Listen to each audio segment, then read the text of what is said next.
Welcome to the annual Oscars Movie Club. Once a year, we are watching all 10 movies nominated for Best Picture. At least we try before the Oscars and then discuss those. That is the case this year again. And I want to welcome everyone who was brave enough to attempt this feat. James, I think you got the closest to All but getting all but one. Same here. Steve, also known as DBC All Star on YouTube. You can go and check out his channel. The latest two videos are covering unboxing double feature over at DBC All Star. Great to have you here, Steve. Great to be here. I was close as well. I couldn't find one film that I believe none of us could find. Yeah. And then, Josh, I want to say the first time we did this 2 years ago, so it's the third annual movie club about the Oscars. I think you didn't watch any. You did watch more than none this time. I feel like I owe the audience an apology because I saw some of these films. I have insight, and I feel filthy, dirty, and tradition has been broken. So, well, we can meet you when you talk to help you. Yeah, we're gonna update you, and you're gonna stay until the end this time, and are welcome to ask clarifying questions. And welcome, Lali. I think you are somewhere in between with regards to how many of those 10 movies you watched. Yeah, I don't remember how many. I feel like we've just randomly watched them at the theater. More than Josh, less than Steve, I think is what Steve mentioned earlier. And yeah, I think throughout this process, I learned a lot about what kind of movies I'm actually into. I'm actually more interested in the story, and especially when it's told metaphorically, that I don't care about the plot too much. That was the case for some of those movies where I could disregard the plot a little bit more and kind of pull some essence out of the story. But we'll dive into those. The plan is to go through each of the movies, the 10 movies nominated for Best Picture in alphabetical order. And before we talk about, I guess, Snubs, that's a big one this time, because I think there are some movies that could have been nominated that weren't, and some movies that came out of nowhere that were nominated. And talk a little bit about who we think should win and what we think will actually win, because that hardly ever is the same. And yeah, let's dive right in, right? With Anora. Anora, a fun movie, great slice of life. What did you guys think about Anora? Who goes first? James, I think you already mentioned, like, I don't know if you want to reveal what your best movie is out of those 10 already, but I'll let you go first. It felt like a real movie, like real people. Let's see. The background, the lights all work together excellent. You could take any frame of it and put in a picture frame. I don't know what else. Josh, I will still have to ask you every single time if you have watched that movie, because you didn't reveal which two you actually watched. I did. I did not. Sorry, I'm actually looking through the movies that came out this year, and I'm like, oof, I don't know. I think Snubs is going to be kind of hard because I don't know if it was the best year for movies. But no, I did not watch said movie. Gotcha. Steve, Lali, did you watch Anora? Yeah, and I actually really liked it. I think it's probably, honestly, one of my favorite out of the list of the ones I've seen. It's the best one. Yeah, it's my favorite, but I'm a girl. It's kind of a girly, like, it has a tiny bit of like romance-esque, even though it was very like transactional, relationship. But I liked it. I felt like I was locked in the whole time watching that movie, and it just felt fresh. It was like a different perspective, different point of view than what you usually see in movies when it comes to relationships. Um, and yeah, I mean, it kept me guessing the whole time. Like the whole time, I was like, "Who is this guy? Like, what does his family do?" Because they didn't really like reveal it from beginning. I was like, "Is he like a mafia guy, or is it like something else?" So yeah, I enjoyed it. Also, I might be betraying James's trust here, but fun fact about James, he is such a supportive friend. To quote Barr, I think James has read more lesbian novels than I have read. So Fall Boy. James like reads more romantic novels, LGBT, like more than most people would read, I even do watch Hallmark Channel too.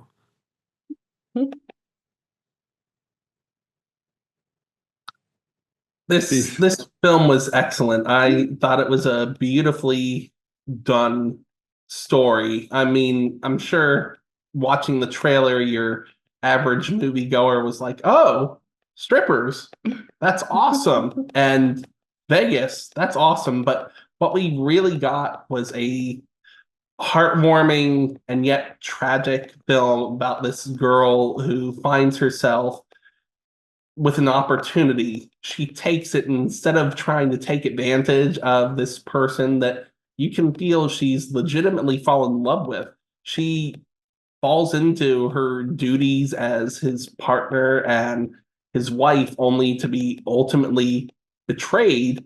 But through that betrayal, she meets the best, probably, group of goons in movie cinema history and forms legitimate relationships, true relationships through them while trying to search and find out the truth about her husband, which, of course, ends in a form of tragedy where she has to come face to face with reality not being what she thought it was until she breaks down in the arms of someone who is not what she expected, but is someone who grows to care for her throughout the film. I think it's a very beautifully done story with beautiful cinematography. The score doesn't even play throughout parts of it, and it just allows the emotional moments to hang in the air.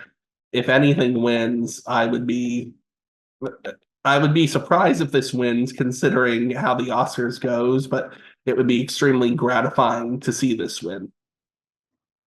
I swear I listened to every word, but it felt like I like zoned out 5 times with that description. It doesn't. The trailer doesn't describe the movie, right? Like the. No, I was surprised. Yeah, it's just from watching the trailer, like it was not what I expected at all. Yeah, So it takes some turns. this was James's movie of the year. Was Yeah. this anyone else's? Probably mine, yeah. Well, that Well- was Movie Club. Thank you for joining us for our Oscars. Well, Steve, you just said you dubbed it, it'll win, but it actually won Critics' Choice, the Directors Guild, and Producers Guild, which I think in the last 4 or 5 years, every movie that has won both Directors and Producers Guild has gone on to win the Oscar as well, if it won both. And for, I guess, until the BAFTA, which Conclave won, I guess Anora was the front runner. Like there were some other front runners. Like, I feel this year there was no real like one front runner. There were like 6 different movies. Did Concert win because of the Pope, or is it he won because the movie's good? I think it's more like a British movie. Like or that, like, how long is the voting open for if the Pope actually ends up dying? Everyone votes for Conclave. But now this movie kind of grew on me. And the first time watching, I felt it was a great movie. Like nothing against that. Like it's still one of the top movies. I just felt it was a movie I've seen before. Like there are multiple movies that are of similar vibe and just that kind of tone and that kind of storyline. But then I thought about what are those movies, and they're all international, so they might not actually be too well known in Hollywood. There's a German movie called Hot in Paradise that is similar, just kind of from a like more male perspective. Then you have a Danish movie that seemed similar. But yet still it felt like more like a normal movie that has been made before, and so the innovative part kind of lost me a little bit. It's like, okay, it's a great movie, but does it stand out to deserve Best Picture of the year? But then as I thought about it more and more, there's some subplots there that are very relevant to this time. You have the Russian oligarchs who are basically coming in and kind of their husband, like her younger partner, like he's kind of inexperienced, and he's this rich dude who can do whatever he wants. He doesn't know the consequences of things, of what he does. Enters this world, her world, where she legitimately feels she has a way out of being, well, stripper, prostitute. Like, I think more prostitute. She takes money. Okay, wait a minute. Is she a sex worker or she is a sex worker. She's a sex worker. Okay. Actually, most actors in that movie, in strip club, are actual sex workers that Sean Baker basically took out of the element, and there aren't actors. They just happen to play themselves. She is a stripper who's going off the books.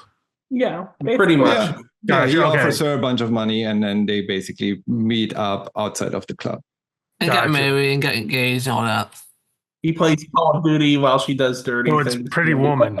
Normal Gen Z stuff. It is. That's another. Yeah. So a movie that has been done before. It is Pretty Woman. They actually reference it. They are aware. The movie is very aware that it's modern version of Pretty Woman, because they also they have actually the same dialogue. I think he offers her 10 grand, something like that, 10 grand, and she asks for 15 or 20, and then he says yes, and then I think he whispers something in her ear, or like it is in Russian, and it's somewhat along the lines of like, I would have done it for 5, or like, like the same conversation as in Pretty Woman. Like, she asked for more, he said she would have done it for less, he would have given her more, and they're like, kind of, that's the intro into their relationship. And she finds, like, he grows on her. Like, it's not only the money. I mean, the money is a big part. I think that's what convinces her to stay. But then as she gets familiar with that idea, and she's a great actress, like, I think she deserves also to win Best Actress.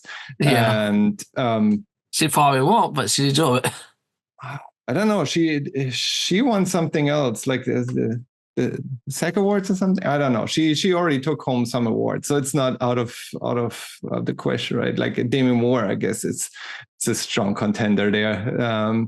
But so in that role as Anora, he grows on her, and she actually convinces herself, or like believes that this could be real. They could actually be married and be together, not only for the money, but for love. And then that part of her taking advantage of that situation and taking the money from him kind of shifts then as his parents get wind of it, and her and his parents' henchmen come in, and then he escapes, he leaves. And then kind of switches, that it becomes more clear that he is taking advantage of her, and he actually is not in love with her as much as he claimed to be. And that dawned on her throughout the movie. You can see her realization of that unfolding throughout the movie. And yeah, again, just the rich oligarchs coming in and messing with regular, hardworking Americans. So the outside influence, the foreign influence that money has, that power has, that is introduced in that situation. And they're just regular American being effed over. And fast forward to the ending, it kind of takes the cunningness and the togetherness of those people, like the guy I forgot the name, but the guy she falls in love with in the end of, he falls in love with her. Humpback? Yeah. Igor. He saves the ring, which I had to Google how much that's worth, because she got 10 grand in the end, right? For actually agreeing to an annulation of the wedding, of the marriage. And like, I believe in the movie, they say 4 carat, she says 4 carat, and he says, why not 5, why not 6? So it's anywhere in that region of 5, 6 carat. That's like 100, 200, 300 grand worth. So but she doesn't get that from him. She gets that because Igor is cunning enough and sees her pain, gets that ring for her, steals it, and gives it to her. And that kind of representing the clothes that people have to stick together. The regular people have to stick together, and they can try to kind of give one back to the oligarchy, to the people in power. And in the end, she's still emotional broken. That's why I love the ending. I heard many people like complaining about the ending, but I love it because that's finally the moment where you realize, or if it hadn't been clear until this point, that she was actually fully committed. It wasn't just for the money. Like she, I didn't want it in. I wanted more. Breaks down emotionally. But yeah, no, a great movie with many different meanings through the plot. The movie itself, yeah, it's great. But I think it shines really through that, through those metaphors as well. It's happened before, before something has hit home media where the Criterion Collection has selected a film to be part of their library, but I've not seen in a long time them scoop a film up this fast and invest heavily in not only the special features that we come to expect, like behind the scenes, but 2 full-blown commentaries, one with Sean Baker, the writer, director himself, but the full cast on the second commentary, with this coming out on regular Criterion Blu-ray and 4K Blu-ray combo in April, so about 4 to 6 weeks after the Oscars. But the instant that this became available for pre-order, this movie touched me in so many ways because you feel her struggle. There was no hesitation. I cannot wait to watch this again, and again with those special features and the behind the scenes discussions in mind, because I really want to have an understanding while they were making this movie what was going through their heads as we were hit with blow after blow, as you continue to see her and the goons alongside her realize what a shitheel her husband is. Yeah, I think they did the same Criterion edition did with Triangle of Sadness, that also was still announced while the Oscar race was still ongoing. And yeah, they picked the right movies. I felt like it was kind of bloated. I mean, it's what. Well, then you aren't watching the right Triangle of Sadness. Oh, I still haven't watched that movie because That was a good movie. such a weird. Okay, it might be like the best film. I Will Die on This Hill. That is a weird title. It is, but it is memorable. You're not wrong, because I do remember that from last year. And it is relevant. Well, amen. And it's a better title than Maestro, because the only thing that film was a master of was putting people to sleep. Disappointment. Yes, that. I'm not gonna lie. I'm expecting these other movies to go by a lot quicker, because you all this is clearly you all love this film. I don't know if we base it off of the actual feature film length. Now comes a banger. The Brutalist. Absolute record length with 215 minutes. That's almost 3.5 hours. Oof. And yeah, that was a long movie that felt rushed in the end for some reason. I felt it built up so much. And then there were some open plot lines that they didn't close intentionally, probably. But the last half an hour or so could have stretched into another 2 hours if they kept that pace. They kind of sped it up in the end.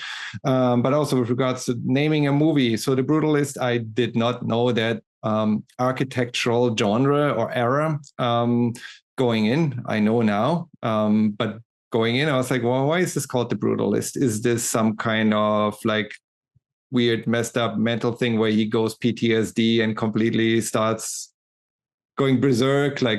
We're going to talk about, I guess, the substance later. But No, the Brutalist. So for everyone who doesn't know, it's an architectural style that was basically formed by or throughout the post Second World War era by especially survivors of the Holocaust, representing in that architecture representing that loneliness of being in a concentration camp, high ceilings, small rooms, high ceiling with a little like window, I guess, on top. That's how that architectural style is defined and was formed. There's a monument, a Holocaust monument in Berlin that has a similar feel to it. You basically walk down into a maze. We don't see more than like 1 meter, like a yard in either direction, and you could bump into someone at any corner, but you basically are lost in the middle of that.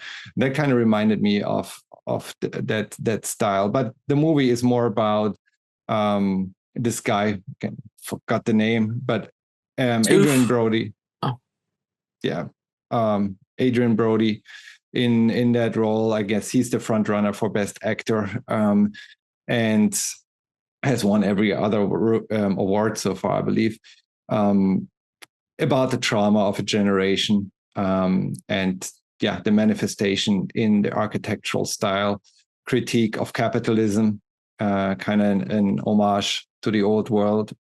But yeah, how did you guys feel about it? I didn't feel bored. Many people felt bored by the 3.5 hours. I didn't feel bored. It was a long movie, kind of sometimes a slog, but I didn't feel it was boring. How did you guys felt like a experience documentary. it? When life's got you down, this sounds like the perfect cheery up, like. It had a few good parts, but overall, it didn't really work for me. I know the pacing was very slow, but yeah, Steve. So this was not a theatrical sort of view, unfortunately, because like Killers of the Flower Moon, which was long, although it moved at a more brisk pace for me than The Irishman. This, like James said, it felt like a documentary with more emotional impact in it. Brody, at least to my knowledge and in my experience, has not been in a role where he has been terrible. Has he been in terrible movies? Yes, he has, but this is not one of them. And I think that A24, even if this doesn't stand to win the Oscar for Best Picture, I think they do have a true winner on their hands amongst the other films that they helped produce and release last year. I mean, it's leaps and bounds above The Front Room and Y2K, which they also released in 2024. But to see this man, Adrian Brody, really struggle with this time period and want to build not only his dream, but to build himself and the people he cares about up, despite all his hardships and his struggles, not just mentally, but medically due to his addiction and his emotional turmoil. It really speaks to you. You feel his pain and you feel his anger and frustration, even when he's not outwardly displaying that. The people that step in his way and see him as less than, you don't want to wish harm on people, but you almost do want to wish harm on those who stand in his way of trying to build something that makes a better world, at least for him. It's a fantastic movie. Is it one I'll rewatch? Probably not often, because this is something I had to watch in chunks. It would have been better for a TV series. Yes, I feel that, like a lot of the Ken Burns documentaries, this would have been better split into pieces. I mean, this is the first film we've had in a while that had an intentional intermission put in there. I mean, in 2019, Disney joked about putting an intermission in Endgame, and we didn't get it, but that had a different kind of flow. This, because it's a reflection of real life and something that can actually happen, you feel like you're going alongside Brody and the other characters in real time as this movie is taking place and pulling at your different emotions. Yeah, the streaming had the intermission set to 60 seconds. I hope in an actual theater you get more than 60 seconds intermission. But yeah, as you said, in the intermission is built in. You get like a old photograph or like a I wish they did more with photograph. that. So different photograph at once. So the last movie I went to with an intermission was The Hateful Eight. That was like a 15 to 20 minute one. Mm-hmm. So it's enough time to like get up, use the bathroom.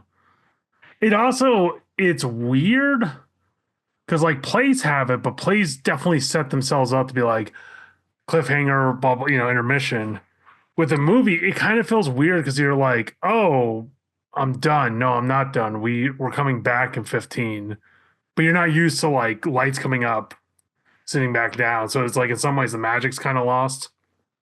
Yeah. And I kind of lied. So the 215 minutes is actually more than 3 hours, 35 minutes. So minus the credits, if you don't want to watch those, you get a few minutes off. But yeah, at that point, it's like make it a little longer, break it up in chunks, and make it a miniseries. I mean, the budget might have something. This is one of the lower budget movies. So we talked about Anora, $6 million for Anora. This only had a budget of 10 million. So the third cheapest movie amongst all 10. The cheapest one here was the one none of us has watched. We're going to get to that later. But yeah, 10 million. It's not that much for over 3.5 hours.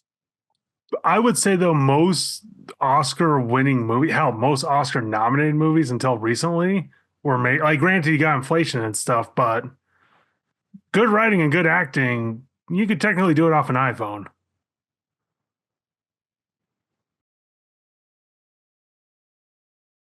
Yep. I just wanted to Sean Baker, I believe, did a movie on his iPhone. 28 Days movies are that way. Anora anymore. But yeah, no, I think this movie, The Brutalist, was not exciting, but it was not boring either. So it's just a weird combination. And yeah, in the end, I felt lots of things were left open. Do we need to know what happens to the millionaire? I don't know. The one that finally killed himself?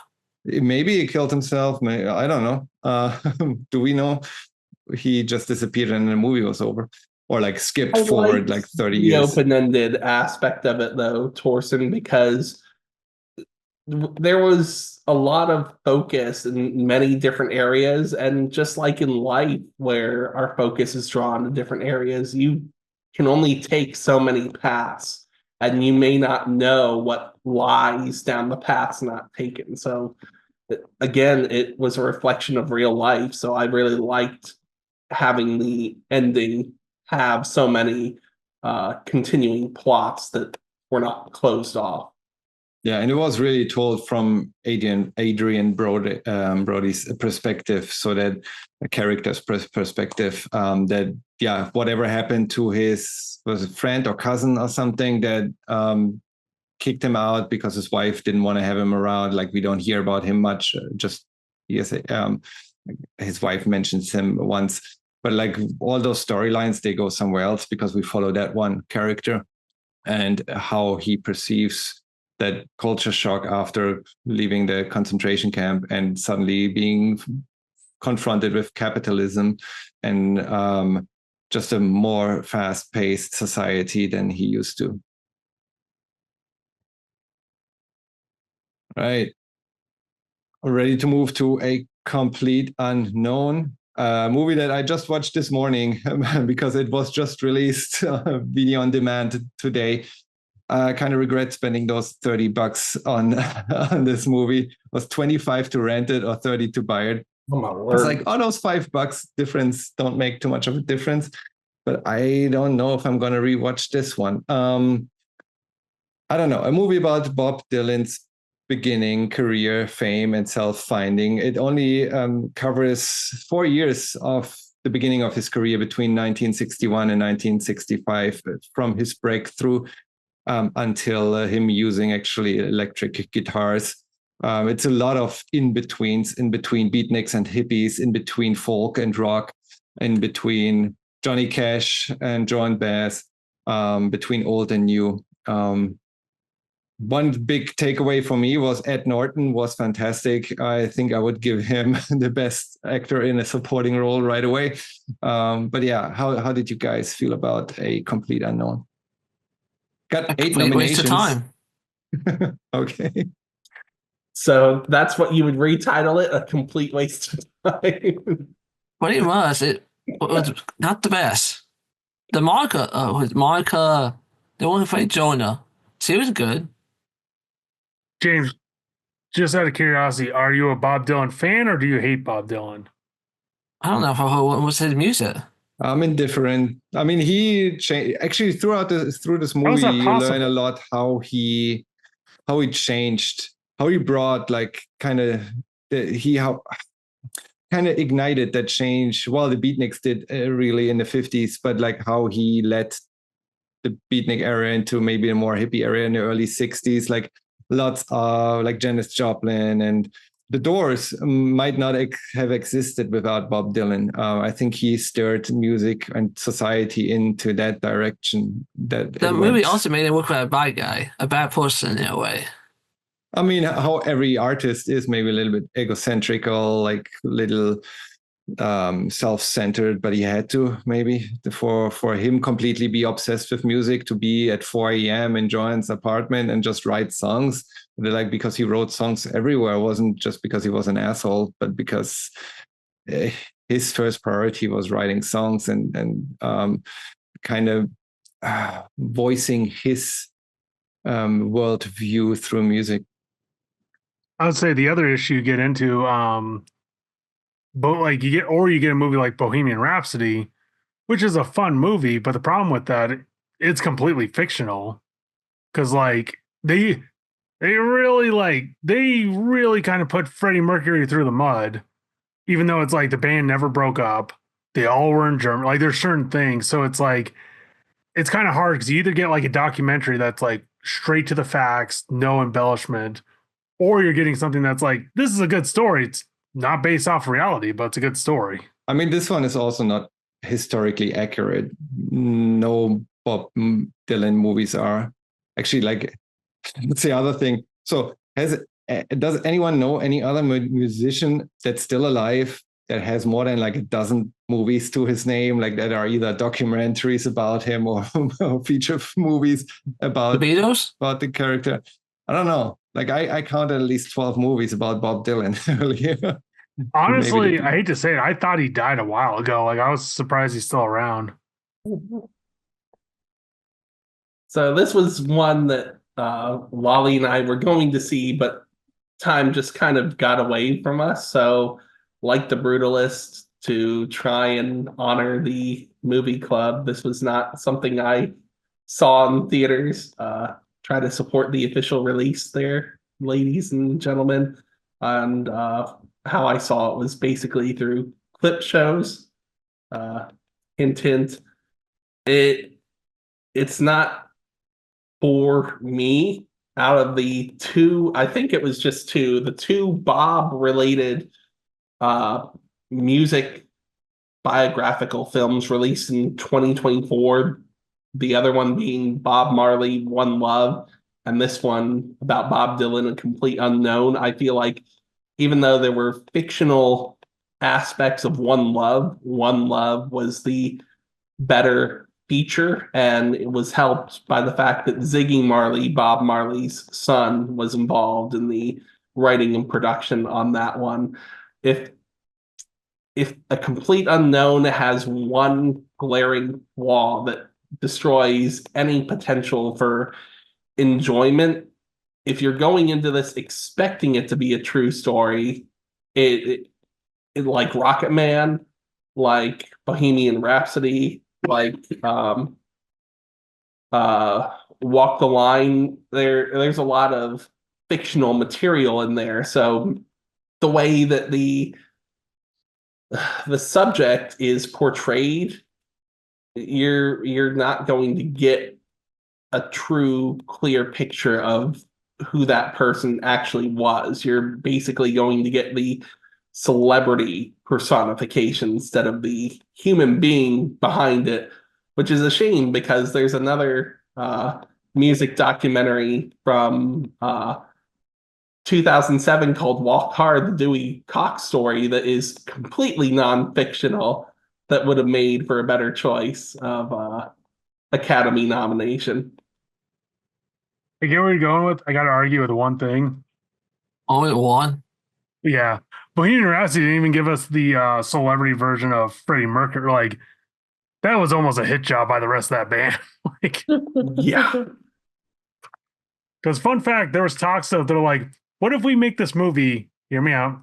Freddie Mercury dies, and the whole movie's about how Queen went on without him. It's like no one wants that story. That's what they wanted to do, right? Halfway through the second half of the movie, just about Queen after. Yeah, it's like no one wants that movie. Like, Yeah, sorry, Brian. I talked to James before we started recording, and Bruce is joining. Before we started recording, and tried to remember Walk the Line because I tried to think. Johnny Cash comes up a few times. Hey, Bruce. Hey. Hey. But yeah, we tried to tie Johnny Cash into where the crossovers exist. I don't remember if there were any mentions of Bob Dylan in Walk the Line, but there is a lot of Johnny Cash in A Complete Unknown. I don't think so because it's been a while. Walk the Line was more the romance of him and his wife. I did enjoy that movie. Also, with these kinds of movies, let's be honest, sometimes it's like it's better because you get like the greatest hits of these these actor or these musicians, like library, in an easy to digest way for new fans. Yeah. I gotta say, it has the third highest budget, 60 million. I don't know where that money went. Probably, I don't know, maybe Edward Norton is a little bit more expensive. Oh, the music. The song, right? The music, the right? music license. And then, I don't know, Timothy Chalamet is two of his movies are nominated. Maybe that extra tax came in there as well. I don't know. But yeah, lots of movie budget, maybe in promotional marketing content or the music, as you guys say. Makes complete sense. Definitely not too much in the production other than maybe trying to keep New York. I don't know if they shot in New York. It looks very fake-ish New York, how they would do the Universal Studios decorations in the background. Always the same street. Most New York is Montreal. Like, it's kind of crazy. Yeah, or Universal Studios. They have one section, like if you've done the studio tour there in the park, they have a whole block or two blocks that are basically New York. And since they didn't change scenery too much, it was always the same door, stairway, and same street in the same shot. It was shot in New Jersey. It was all studio or in New Jersey. There you go. Bruce, have you seen A Complete Unknown? I have not. Have you seen Conclave? No. That's the next movie we're going to talk about. We're based on current event. Through, alphabetically. Yeah, James, you mentioned earlier, is that in the past, in the future, and I mentioned it might be in the present, the story about, what is the story about? About Pope Joan II. No. About the next pope. So the pope dies, the cardinals come together to elect a new one. That's called the conclave. Who's watched that movie? That's what. Did you see it? I did see it. All right, let us hear all about it. This one's kind of weird for me because I watched it with my parents. It was that like perfect holiday movie because but like I grew up Mormon, so it's kind of interesting because I'm like, I know about Catholicism, but I don't know like that well of it. So I'm like, oh, this is the inner workings. I'm still shocked though that movie was PG because it's like I can't remember a movie that was like clearly made for adults, but like a PG rating, which it makes sense because it's a bunch of cardinals, so it's not like you're going to have heavy sex, swearing, and action. Like, Well, I wouldn't say that, but hey, There was no kids in this movie. there are no children. It's one of those movies. If you're in the right mindset, it's interesting. I think for a lot of people, they would consider boring as hell because it's high school drama with middle-aged men. It's only 2 hours, so it's The first shortest hour one. was boring. The second half was better. It's like a politic thriller, just not instead of politics. This time we covered the Catholic Church. Again, this is a movie that might have been done before, just with politics. So many movies about just the government. Just now we're going to cover the Catholic Church and show all the different intrigues and plot twists that could happen there in an isolated scenario. Who can you believe? Who can you not believe? If you know more about a person, you'll find more things about a person. If you don't know someone, then you might not be aware. So I don't know. Definitely exciting as a thriller. But yeah, nothing we haven't seen before. Also, one thing about this movie, this felt like a great like moment to let a lot of people shine, especially like actors who usually don't play dramatic parts. It was interesting to see them use those muscles. Especially what's his face from Third Rock from the Sun. Oh, John Wistow? No, Wistow. John Lithgow. John. Yeah. Because I'm watching him again because I'm rewatching Dexter. That man is a true talent that often goes unnoticed. I will say this movie loved the way to call red. oh yeah, well it's the Catholic Church. Everything was red. Little trivia about John Lithgow. He's playing Dumbledore in the new Harry Potter TV series. Really? I saw that. Yep. I can wonder how old would he be if they go for 7 years? Will he be 80 or 90? I thought the same thing because if the series actually goes 10 years like they're planning on, because they want to split up some of the books into 2 seasons, he'd be like 90 by the time it was done. Yeah. If he doesn't pass away. Right. Well, if he does pass away, it would continue the Dumbledore tradition. Also, you got Clint Eastwood, who's almost 100 and still like, and he looks I can still work. Oh yeah. If that last man movie he is still did a was beast behind pretty the camera. good. Josie number, not Josie, but oh god, not Josie, but Number 2. yeah. Huh. That was a snub. But I will say this with Conclave. I don't know if I like the ending. I'm glad I gotta watch it with the parents. I don't know if I'll ever watch it again, honestly, because it's not like a film where it's like, ooh, let's bring up this. Like, I hate to call it a drama. It doesn't have enough bite to it in some ways. It's a thriller. It's like a politics within the church. It's like the classic. You're not wrong, but like just the tone of it, like the word thriller implies more bite than it actually has. Mm. Okay. See, when it comes to the Catholic Church, even though it takes it does a 180 on what they focus on here, because this shows the inner workings of the Catholic Church and how it's about doing good, and in order to do good, you have to appoint the right leadership. It felt a lot like Spotlight with Mark Ruffalo from 10 years ago now, which focuses on the evils of the Catholic Church, because that was a thriller, but it was more focused on truth than it was embellishing and showing how everything is crisp and shiny. Granted, there were issues that came up during Conclave, but like Josh said, for it being a dramatic film, it was missing bite. It doesn't have to be mean, but there's no way that this process is as clean and focused as some pieces of the movie made it feel. Let's be honest. If you're going to watch a movie about the Catholic Church and you're here, there's only one film we will recommend. Dogma. Amen. I was like looking for the light of like both of you to be like, of course. And I'm like, neither. Wow.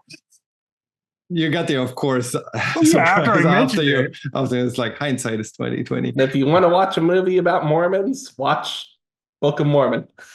Or Heretic, apparently. Or Heretic, apparently. I wish there was a movie about Book of Mormon. I've always wanted to see that flag. Well, you're going to have to talk to Matt and Trey about that one. They certainly have enough money to produce the movie. I would love to see that. But for now, we've got Conclave as the latest religious-based film. I don't think this is going to win Best Picture. I can see someone getting Best Supporting Cast from this, but like...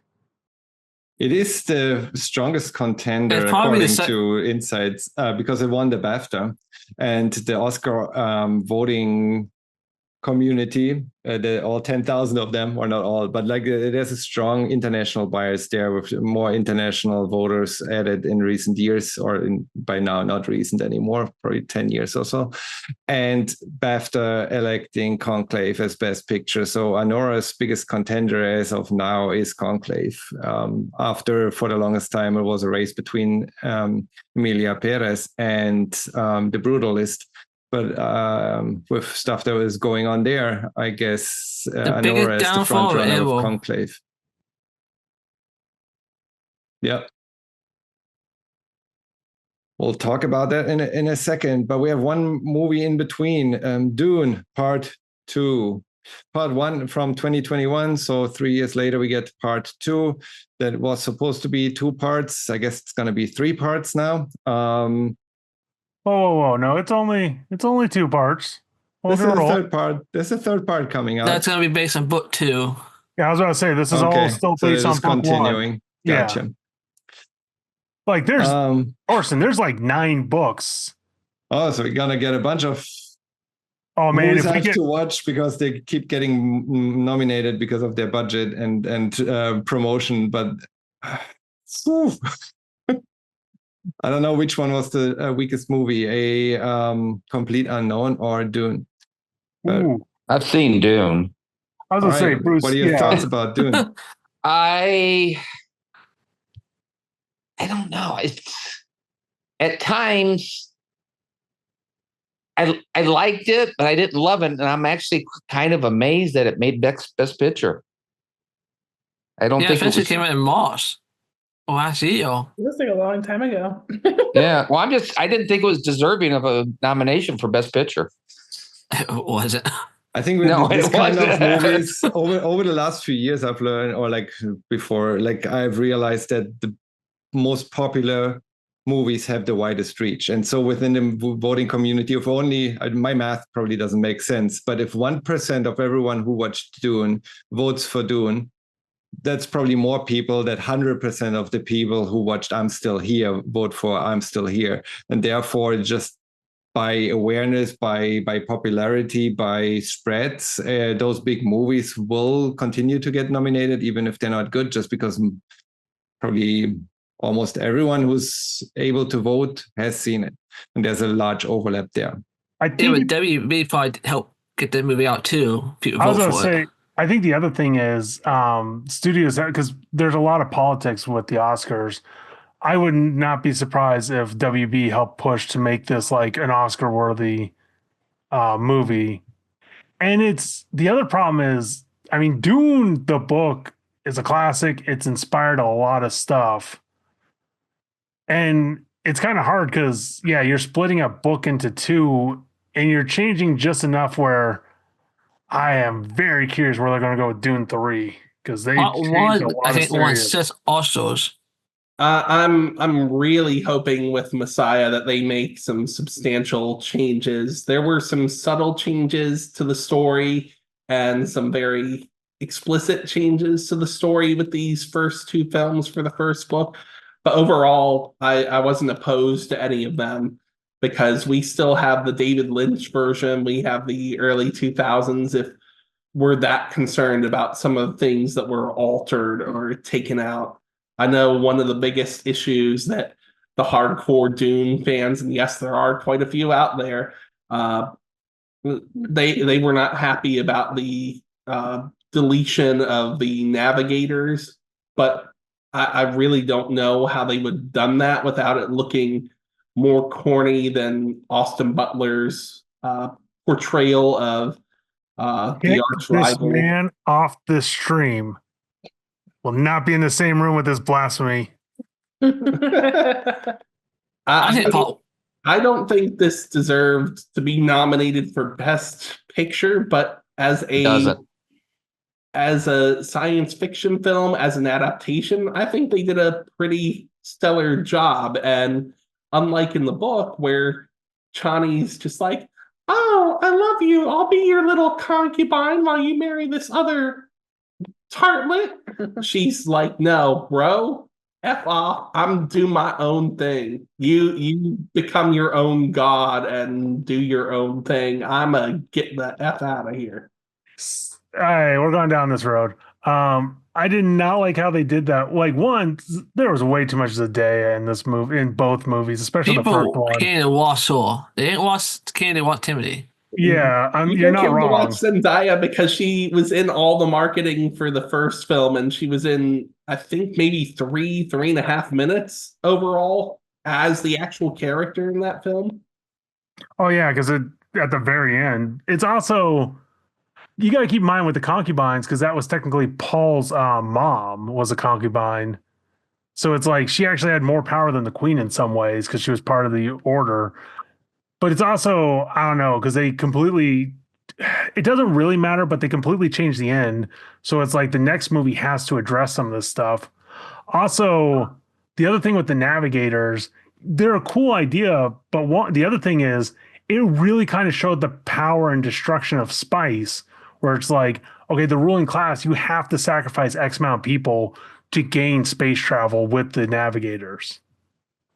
Well, to me, you keep mentioning the other movies. So for me to be nominated, you have to work as a standalone movie, not like as a part of a series, as like the second movie.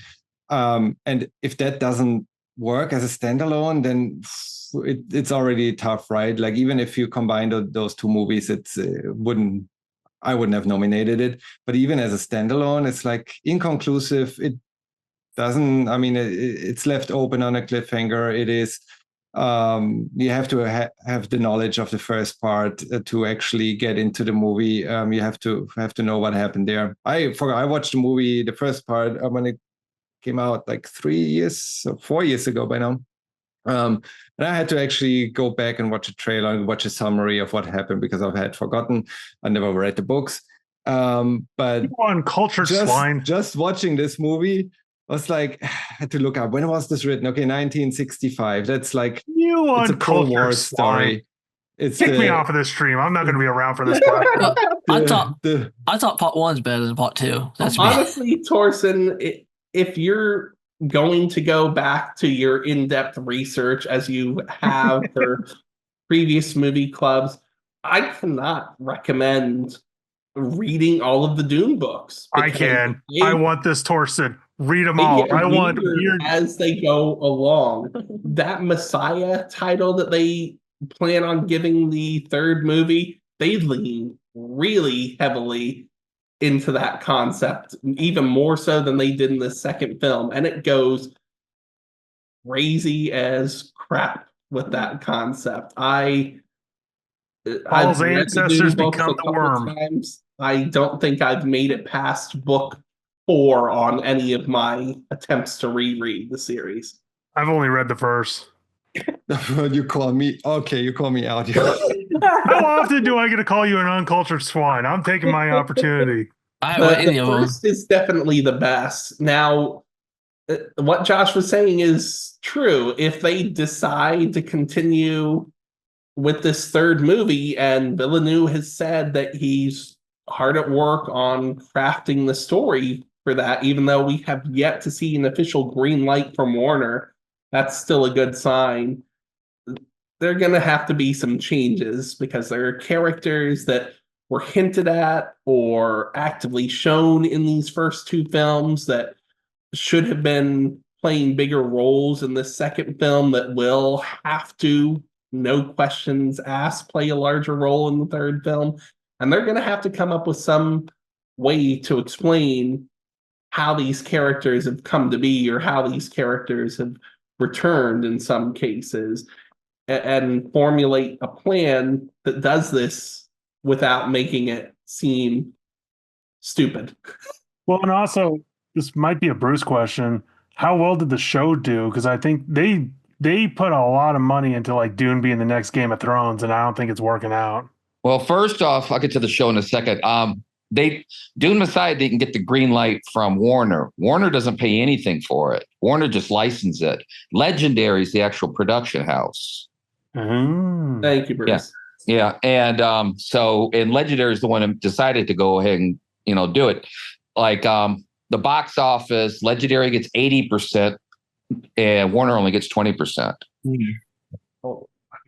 Yeah. So, and second, the show, which is also produced by Legendary, it got renewed, but the ratings weren't that great. I haven't watched it yet. Yeah. Lali and I only made it 2 episodes in out of, I think there's 6 or 8 episodes for that first season. 6 or 8. I didn't watch it. It started off kind of cool. I'm tired of prequels.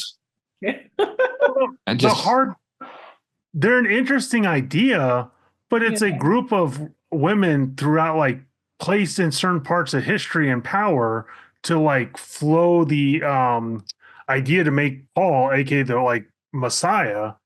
But it's the kind of thing, it's like, that's a cool idea. I don't need to watch 30 episodes of being like, hey, you get married here, you have a daughter, because part of it is they can control the sex.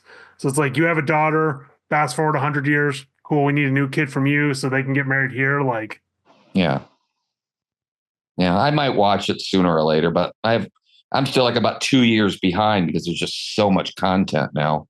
Amen, brother. Ugh. Amen. It's easier to watch a film than it is to watch episode after episode of new television series. And I'm not one to talk because I'm rewatching Dexter for the upteenth time when I could be watching new content. Yeah, I'll do that with this year when the new season come out. But are you watching it in the background or are you actively watching it? Because stuff that I've seen before. Oh, okay. I've been fully retired, not even doing reports or anything for 6 months now, and I'm not even making a dent because there's just too much content. Yeah, and more on the way. So yeah. So for those Harry Potter fans that, for whatever reason, need to see Dumbledore's bare ass, you can just watch season 4 of Dexter because John Lithgow's bare bottom is in that show. Yeah, I don't want to see that. I was really curious where that road was going. I'm like, these are words. There it is. Bottom line, Dune 2, good movie, not Best Picture worthy. If they wanted to push Zendaya, I know people will disagree, but I feel that Challengers was another snub because that had a damn good score. And even though it's one of those stereotypical, multiple people are after the same romantic partner movies, it was basically background noise with the drama going on in tennis. And I may not look it, I am a fan of tennis and love that they had that as a focus for this movie. Zendaya killed it. She got herself in incredible shape, and Tom Holland probably, when she's not around, just puts that movie on to enjoy her presence. I was gonna say, maybe even when he's around, they go Anora style and like watching the movie. I was gonna say, I don't even think Dune's the best like Zendaya like example, and I think like I could see like best costumes, design, like there's certain things I could see it being Oscar worthy, movie of the year, it's like, nah. That's Let's probably look at also it. where I was going to say, let's look at it this way. Instead of Dune, what should have been up there? Well, look at the budget, 190 million, by far the most expensive movie. You could have made more than 31 Anora movies. I will replace it with A Real Pain. A Real Pain was great. There were some other good movies. We get into snubs later. Blitz, for example. Doing a lot though. Like the marketing was insane for that movie, so that was probably. I mean, it kickstarted the collectability of popcorn buckets all over again. Now we have new popcorn buckets, sometimes 4 or 5 every month, that are heavily marketed. So how Bob Even Dylan more inappropriate. how Bob Dylan pushed music forward, Dune 2 pushed the popcorn bucket game forward in a different direction. Some people might feel that popcorn buckets are more important than the authenticity of musical. Considering the profits they make on popcorn. Yeah, it's high, isn't it? Yeah, it's massive. It's insane. Yeah, when I worked at a movie theater, at the end of the night, like you would have giant trash bags full of popcorn. And what's funny is the first day you work there, you're like, I'll take this. Afterwards, you learn real quickly that is a trap. Like it was clean bags, but no one needs that much effing popcorn. Like no one. They're not eating the popcorn, they're keeping the item. When I was living in New York, 2 of the theaters at the end of every night would donate whatever was left of the concessions made for that day to the food and homeless shelters. And after a while, the York Food Shelter, which was the largest, told them to just not do it anymore because there was so much. All right. Should we get into the most controversial movie of this season? 13 nominations, among the most ever, most in 2025. The Brutalist and Wicked follow with 10 each. By Lali, he tried to sneak out there. She'll be back for the substance. She did not see this movie. I believe we have some folks here who absolutely did not like this one. We have some who really enjoyed it. So this is going to be an interesting conversation. It is difficult to pin down the story of this movie because it has so many different angles and layers. You could say it is about the current situation in Mexico. You could say it's about the transgender community. To me, that's the plot, but it isn't the story. The story is the emotional journey of a person that is not in peace with themselves. And from that angle, I actually could get into it. And I saw all the criticism before I watched the movie. And I was like skeptical getting in. But throughout the movie, I was like, it's actually good. It's actually great. Well, when you look at it from the perspective of the plot, it's not a good movie. And that is the main perspective I took, because when you're an auteur and you're putting together your product, you're marketing it sometimes, or you allow the studios, in this case, Netflix, decided to do a crap ton of marketing. You expect, as a moviegoer, to sit down and get spoon-fed exactly what you're being told you're going to receive. You don't order from In-N-Out and expect Arby's. You want to get exactly what you're being sold on, and that was not what happened here. So from that perspective, I don't enjoy the movie. From the perspective you've presented, I do think it's more enjoyable than people are being led to believe. Josh. I want to point out a very ironic situation we just got in here, especially with your analogy. Can someone say the name of the movie? Emilia Pérez. I don't know what movie we're talking about. Sorry. Yes. Did we not mention that? Emilia following in the Pérez. alphabet, Emilia Pérez. Gotcha. I figured, but when The only good part with this movie was Anyone watching this later will see it based on the chapter marker. So, sorry, Josh, we had forgotten to tell you we're talking about the wild robot now. No, I know that movie. Look, honestly, I haven't seen that one yet. Yeah. I do want to see that. That probably is a snub compared to a lot of the. Like, I would put Wild Robot above Dune too. The fact that, damn, 30 years ago now, Beauty and the Beast could be nominated for Best Picture, and all animated features are relegated to their own category when they could go into the ring against some of these live action features and dominate. I'm still not a fan of the Academy's decision to do that. Bruce, have you watched Emilia Pérez? I made it about 10 minutes. That's bad. Yeah. I guess you also have to be into music. That's the other thing. The music is horrible. I don't know. This movie. There are some songs that are very horrible. Yes, especially the English-speaking ones. Mhm. I kind of like, because the main criticism here is this is not authentic. Is it because you're from another country? No, maybe I don't. I really have to like put my words here, because so the criticism. Let's. There's two kinds of criticism, right? Like, one is the representation of Mexico. Is everything in sepia? No. That's not the problem. It's in a dark tone. There's two things that. So first, with regards to the location, yes, it wasn't shot in Mexico, but like, believe me, it does look like Mexico in those shots. Like, it is the tienda on the corner, the people on the street talking. Like, I'm sorry, that's how it looks in Mexico, even though it wasn't shot there. But I don't think that's the criticism. The criticism comes from two ways. One, I guess, is the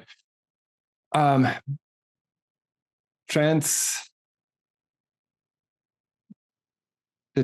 person that is a cartel boss. So I can see how the machista Mexican kind of hates that idea of their country being represented in a certain way, where in many Latin American countries where Catholicism is very big, the idea of just queerness is absolutely not popular, not present. There's a way larger pushback than even from the right wing in the US. So from that angle, I can see why many people in Mexico have a problem with this movie from this standpoint. The other point, even if you're more open-minded to the trans community,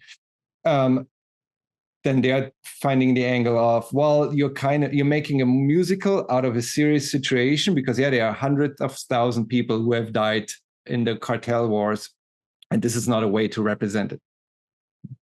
But this is not a documentary. It is set out to be a musical, and as a musical, it can't be authentic in that regards. That's why the musical genre, to me, portrays the emotional journey of the main character of Emilia Pérez perfectly. While yes, it does not do Mexico's current situation a proper job of representing that to the outside world. It's a plot device. Should it be used as a plot device? I don't know. It's an interesting choice to set it in this problematic era. It's the same as maybe the producers. The producers make fun of a different dark era, but it was a popular musical, and I don't know, the movie didn't do so well. But it's like, it's a certain kind of genre. If you put a musical on something, you automatically can, I mean, Les Mis maybe, but if you make it into this, like, it's a different story. It's not about Mexico necessarily. It's a plot device, but it's not the core story. So after watching, have you seen I See the TV Grow or The People's Joker? Oh god, I don't think so. No. The two movies are better than this one. Okay. After watching Torsten Flail for like 5 minutes, there's a big difference. I haven't even watched this movie, but I can tell you the big problem. It's not good. Because you can have, here's the thing. Like, the producers, it's funny, like, it's satire, it's very shtick, but they stick the landing. It's not satire either. So again, to me, what this movie is about, it's again, the emotional journey and how one person prioritizes their own mental health to take action selfishly on getting help for themselves. So I forgot the original name of that cartel boss, but they abandon the cartel, abandon their kids, their wife, to go and actually find themselves, be in peace with themselves, start looking at what their life has become later, and kind of looking back after a few years at what their actions might have caused to them, to their family. So it's Sopranos the musical. The epiphany might happen there. And then when Emilia tries to reconcile with their surroundings, going back, having gone through that spiritual journey, being a different person, and that being represented by the sex change, but mentally being a different person, they break in the attempt of reconciling, because the world that they have left behind is the same, but the person has changed, and she's not getting accepted for what she is, for what she's become. And so the question here is, would she rather live miserably to benefit the others close to her, or be happy on her own? And then the outcome of this is like neither can happen. She can't be happy by herself, but she can't also. There's a different cut in this movie I didn't see. Perhaps. But this is like ignoring the criticism that comes from the outside, just looking at that story. I think it's absolutely not satirical. It's a drama. It's the realization that you can't have either. Like you can't be happy with yourself, because then you miss your family, and then when you go back to that family, they don't accept you. But my original point being, you can do a musical if it's like, you can take anything with a subject, and as long as you stick the landing. Because I swear, that's another movie here. We get to that one in a few minutes, but that's a different movie where the movie wasn't that good and the ending saved it. But no, this movie was throughout the entire movie, I think, was online, on point there. Of course, there were cringy moments. The songs were cringy. I think, there was a very low part between minute 20 and 35, but the rest was great. It was filmed near Paris, it says. Huh. Yeah. I mean, so Bruce, they still decorated it. How many copies of this are you going to buy Omar? Well, it's Netflix. I don't think it'll be released that way. Also, Bruce. I didn't get one. You want one? No. I don't want one. I don't even have it. Oh, that was one of my better ones. That was. So I guess, was this, because it sounds like this was Torsten's movie of the year. No, not quite. It was up there. I think I have it top 3, top 4. So every 1 in 5 people like this movie. I know many people might have liked it. It won Golden Globe. Before the drama? Yeah, but again, that's again, you have to separate the art from the artist, right? Like, I get it has no chance of winning the Oscar because of all the drama outside of it, because of the main character who is anti-Islam, Islamophobic, and made horrible comments online about Muslims. And for that reason, it will not win much. There might be some again nominated for 13 Oscars. It might win 1 or 2, but it will still be the biggest downfall ever, from 13 down to maybe 1. But again, we're talking about the movie, not about the side story, not about the actual actor. We can talk about that too, but like, you got to judge a movie for what it is and not for what the actors do. I will say Zoe was very good in this movie. Yeah, and she probably will win an Oscar for that. Yes. Outside of, say, Selena Gomez, it didn't seem like anyone was really trying to phone it in. Sorry, Miss Gomez, you're great at some things. This was not your greatest. He's clearly watching this on YouTube later. I'm gonna get some angry tweets or Instagram messages. But even her, she's a talented singer, and I feel like I was watching Joker Folie à Deux rather than. I did enjoy Joker 2 more than this movie. Yeah, I feel like even though Folie à Deux has been criticized for its intentionally bad singing pieces, this is worse. And I'm going to separate the art from the artist and not ignore what the actor has said and done, but judge the film on its own merits. Outside of having to, again, do some separation and just focus solely on the movie as its own product instead of focusing on the real world ramifications and the way things should be portrayed. It's not deserving of all the hate that it has been getting, but it's definitely not Best Picture in my mind. I don't think, even if we lived in a world where this was closer to reality, that this would win any awards from the GLAAD Association either, because of the way that this has been marketed as being what it is, and it's so far removed from that.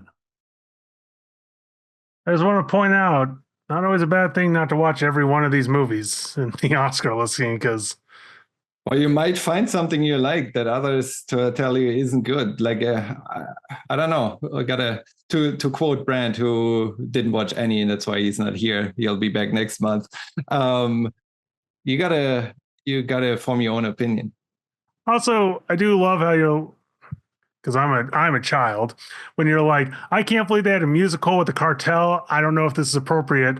Meanwhile, in my head, I have the scene from Creature Commando with the skeleton guy taking over Gotham with a musical Dr. and child Phosphorus. murder. Like I said, if you stick the landing, no one complains. It depends on the community. Like, again, you get away with way more in the Western community. You get away with a little bit less in the Latin American community, and you get away with nothing in the Middle East or some areas there if you make jokes about the wrong people or characters. Even a movie as tame, at least in my opinion, it may not be everyone worldwide's opinion, even a movie as tame as the live action Mulan, or more recently the new Mufasa movie, has received censorship in other countries across the globe. We in America have different perceptions as to what is and is not appropriate than other sections of the world. That's fine, with one major caveat. Don't tell us how to create our artistic formulas and our products, and hopefully we'll be respectful and not tell you how to do yours.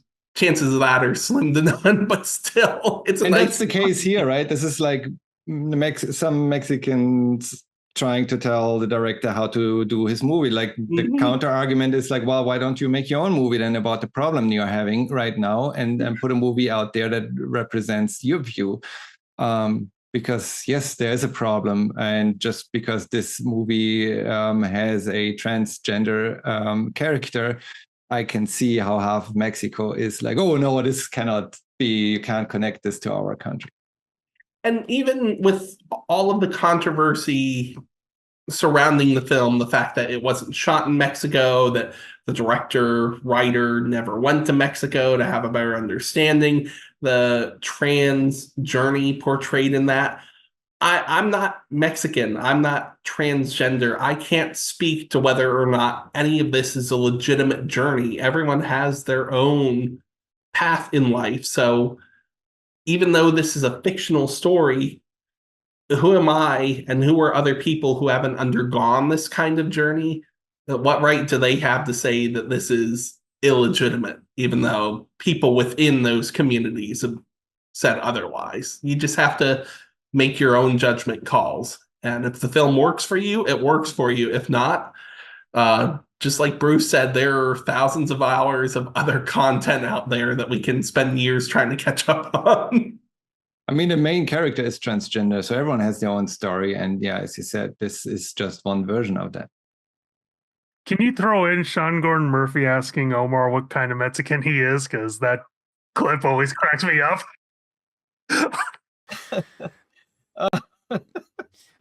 It's funny. I was in Mexico. Are you Mexican or what Latino are you? What kind of Latino are you? You know, I am Peruvian, but man, Peruvian. I've been in Kentucky so long. I've been in Kentucky Nice. since like 1987, so I practically grew up here. Well, It was just hilarious when he's just like, nope. Shall we talk about the only movie none of us has watched? I have not seen this one. Possible. You have seen this one? I have not seen No, this I'm one. okay, there hoping, you wait go. a minute. Bruce, have you seen? I'm hoping Bruce has seen this movie. Have you You know- watched I'm Still Here? No. Failed me, How Bruce. could you? How could you watch this movie? I guess there was a limited release a couple of weeks ago in some selected theaters. There's no streaming for it. There is no international streaming for it. I've tried to find this so bad. I guess the only way this was nominated, I mean, all movies had to be released in 2024 for them to be eligible, to be nominated here. So this was, James, remind me again, this was in Venice? Yes. September, I that- believe. So yeah, this was shown as part of the Venice Film Festival and therefore eligible. I guess everyone who watched it there had to nominate it to gather the necessary votes to make it in. I can give some insight into this because a friend of mine was SAG and he used to get Oscar films to watch. And it's the kind of thing like, depending on which category you are, you would get X amount. So if it's like I'm part of the Directors Guild, you'd get like different ones in SAG, so on and so forth. But he would get like 20 films and then he would vote. So if you have a stack of movies and this is readily available to you, this might be the best one out of the bunch. But for us poor schlubs out here, we can't watch it. It's not even about poor, like I mean, poor in the terms of, yeah, I guess socially, not Culturally, we are poor. I don't know how much money I would have to spend. Like, there's no amount of money I could spend. I would have to fly, I guess, to the States, find a local theater that shows it, watch it there. All of that within the last 2 weeks. Yeah, it said it was released in France in January, and then here in November to qualify. Well, but the November release that was taken back pretty fast after a few days. Like that movie was That's held 1 back. week. I don't know if they wanted to market it better, get more money from a different. Probably, I have no idea what the reason behind it is. But it is a family drama set in the 1970s, Brazil. Apparently at least 5 million people in Brazilian theaters watched it because I heard Walter Salles, not sure how to pronounce his name properly, talk about it, that it was or is very popular in Brazil. It tells the true story of a Brazilian mother and her family after her husband, a politician, is arrested and kidnapped in the Brazilian military dictatorship. And this is based on her son's memoir. So sounds very interesting. The trailer looks very interesting. I would have loved to watch this. I don't think it's a horrible movie that would deserve last place here, but because I haven't watched it, I have to send it out of the race in my ranking and can only rank 9 movies because I have no idea. I will watch it when it comes out eventually. It's streaming. It says on Netflix in April. Oh, thank you, Bruce. Thank you. All right, Netflix picked it up. Maybe that was the reason they took it back. And well, Sony produced it, and that's why it's going to be on Netflix. Well, that makes sense. This feels like such a weird situation, Torsen, because Lali and I have the Regal Unlimited that we try to utilize as much as possible. Because if you're paying for this, just like you do a streaming service. Have at it. See as many movies as you can, good, bad, everything in between. But this wasn't popping up anywhere. For a little while, it popped up as being available for February 23rd. But when I checked prior to this past weekend, it wasn't showing up anymore. And in its place, there are 2 showings. You can pre-order tickets for the 40th anniversary of Vampire Hunter D. So figure that one out. It seems like this was a film that a lot of people would have enjoyed. With Sony having either produced it or licensed it, Bruce, you can probably clear that up for us. This should have been a sure thing that at the very least you give it a limited 2-week run like they did originally with Everything Everywhere All at Once, and people would have seen it. They just... Even women talking like a couple of years ago, that was like not available until like the week before. Everyone made sure that all the movies nominated came out at least before the Oscars for people to watch it. This one, I think, is the first time that the movie is not out before the Oscars in years at least. It's crazy. Wait a minute. I know that there's a huge difference between a film like this from Sony and Universal / Comcast, PepsiCo, AOL, Time Warner, whatever. But Wicked has had 2 re-releases since its initial release, and this has had none. Guys, take a breath. This is a giant marketing scheme, because I guarantee you when it comes out on Netflix, it's going to be the #1 movie, because everyone's going to be like, well, wait a minute, this was up for the Oscars. Let's watch this. If it wins anything, if it doesn't win anything, I don't know. Even if it doesn't, I'm not saying like the best in the world, but it will be the #1 off of Netflix. It would have been this week. It would have been if they released it before. I don't know, man. Like I said, they're trying. Netflix doesn't really promote Sony movies that much. I've noticed. No, they haven't. Didn't really promote Venom hitting Netflix or Madam Web or any of that. Madam Web, yeah. Even the Ghostbusters movie, they didn't. Yeah, they don't say anything. You guys are naming. You're not naming the good stuff. I'm just saying. I didn't say they were great movies, but Netflix doesn't ever promote Sony movies ever. They just show up. They'll promote the worst movies out there that they have either co-produced or straight out produced, because they marketed the hell out of Kinda Pregnant, and apparently that's kind of terrible, but hit #1 on Netflix. All right. Somebody asked that Sony did produce the whole thing. And I just noticed this. I know it's not the same person, but music by Warren Ellis. But not the same. Yeah, I know that. I just thought it was funny. What would be amazing if it was the same person? It's like, this is my moonlighting. He needs to do something. By far the lowest budget, $2 million to make this movie. It probably is going to be completely subtitled, right? Like this is a movie in Portuguese, so I doubt there will be similar or like different to the Brutalist or Anora, where you get only certain parts in either Russian or Romanian, I believe it was. I mean, this is the fourth time I've not been able to watch an awesome movie.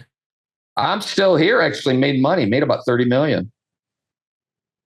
Well, they come from international or here? Well, that's just international, but still, budget is $1.48 million, so it made a profit. Apparently, it's huge in Brazil. Yeah, I think we're gonna, not to go too much on a side note, I think we're gonna see more of that though, because it's like there's a lot of movies that should have made a budget or should have made a profit, but the budget was so huge, it's like, it's almost impossible. Like, well, that's because of marketing. That's WB for you. But even movies with the low budget and low marketing are still not making profit. Companion's the perfect example. Oh, that's a great movie. Yeah, it's still lost money because of marketing. All right, none of us has watched this one, so we'll skip after talking about it for 10 minutes. Steve, you wanted to add something there? No, I'm good. I can't really say anything more about this film other than that. Because they nominated it, I'm eager to watch it. So thank you again, Bruce, for letting us know it'll be on Netflix in April. That's a pretty quick turnaround for it. I'm glad. That's 3 months after the opening day. If Omar was here, he would have been like, I remember when it was 4 years between movies. VSS and ways of this. He and I text quite a bit about movies, and he still says that kind of stuff.